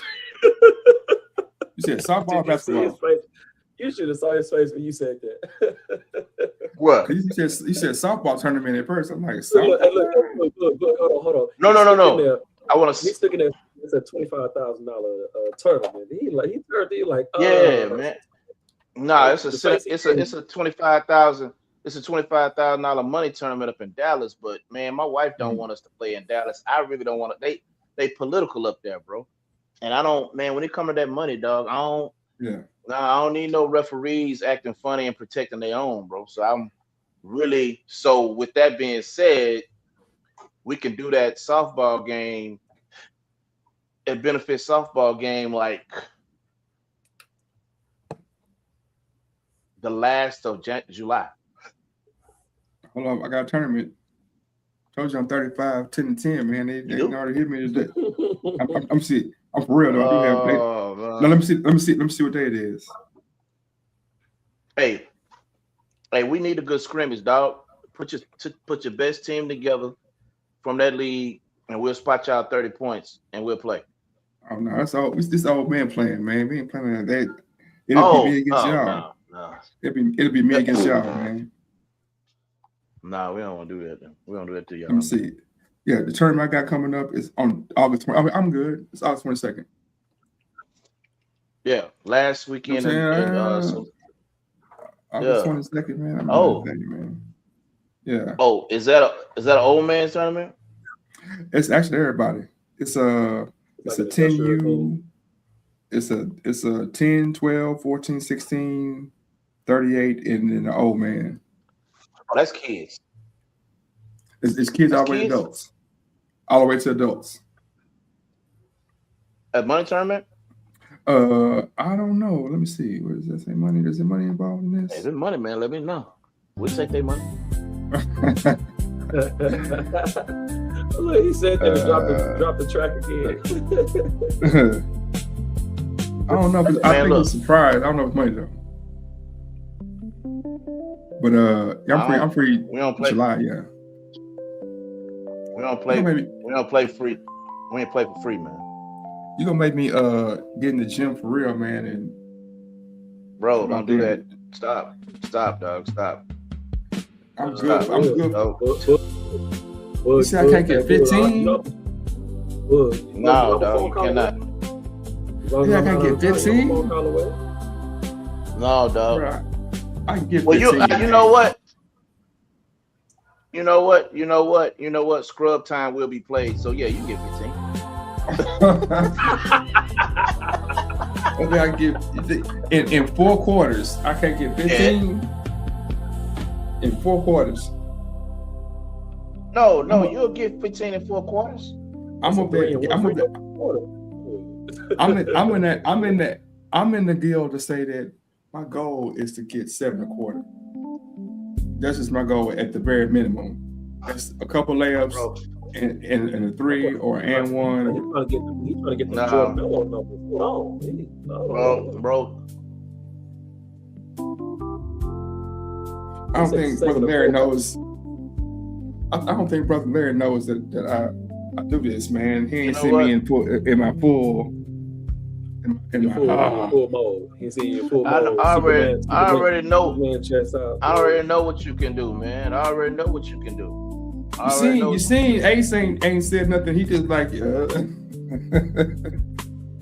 see, Ace I know my squad. I know my squad. 15 points. I'm gonna pass him the ball. I'm gonna score. Well, you got to. So look, what I'm saying is, man, you gonna get 15 points. Yeah. You gonna get 15? Yeah. Yeah. We lose by 30. You gonna get 15. But lose by 30. Ace knows Gabe. Ace knows Gabe. Ace knows Big Gabe. Oh, you do? Yeah. You remember Gabriel? Tall Gabriel from the A-League Why? Yeah. I haven't seen him. I haven't seen him in a minute, but yeah. That's one of the players. I just signed some real nice guys. I got one kid, 6'1" point guard out of Tennessee. I got a 6'6" forward out of Dallas, and a 6'5" kid Ronnie out James. of Lafayette. Went to LSU. Oh man, don't do that, dog. I'm about to. We was doing good. I'm about to get in the gym. See, you've been both the summertime of me working out, man. So I can get this. Man, come on. Hey, look, don't do that, dog. Just call me. I'll pull up. Call me. I'm definitely going to go ahead. So I didn't get to play with Dylan them. I was supposed to be on a team with Dylan last fall that I was repping. Boy. Nah, we're gonna be tough this year, man. We're gonna be tough. I can't get 15. Look, hey, I said you're gonna get 15, man. Hey, Rev, he on that now, so it's gonna be hard to get him off of it now. He's gonna say that just about every time you say that now. Man, get Bryce James and a couple others. We're gonna run down there and gonna kill you in a mirror. What Dane we're gonna do that's Bug right now. That's Bug right now. We on Bug time. Yeah, man, I get 15 on. Yeah, that's for. Hey, look, man, look. 15. Let me tell you something, man. Dog. I said you're gonna get 15 points, dog. I said you're gonna get 15 points. Now I'm shooting 25, man. Now I'm shooting 25 now. Hey, I said, I said he getting 15. I mean, it's plus and minus gonna be minus 38, but I'm just saying he gonna.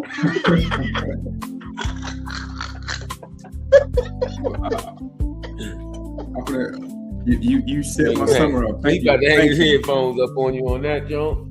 No. You set my summer, man. You set my summer up. Now, June is gonna be conditioning. July is gonna be weights, and August is gonna be. I'm telling you this. this squad I've just put together for this upcoming season is not fair. It's not. The guys have been looking at film. Oh man, bro, I'm telling you, I went to go and we got younger. That's the crazy thing. Those 3 guys are 26 and younger. 26 or younger. So it's who finna stop Cam, dog? Cam alone gonna give you 15 dimes. I got Cam averaging triple-double next season, dog. He was 2 rebounds. Man, I'm gonna call my squad, man. I'm gonna call my squad, man. I said you're gonna get 15. I told you you're gonna get 15. I'm gonna go stand in the corner. I'm telling you right now. I'm gonna tell you. It don't matter. I'm gonna have a double-double in assistant steals. All right, Draymond. You talking about foul baiting? I'm gonna get 15 at the line, man. Hey, I told you have a triple-double in assist assist steals and turnover.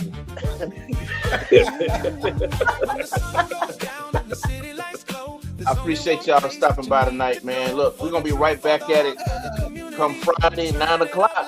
We're gonna be right here, man. And if James Boogie want to join us, man, we here. So I appreciate everybody coming through. Yes, sir. Yes, sir. 9 p.m. Friday. See you right here. Wow. Yes, sir. 15. Can't get 15. Man, what?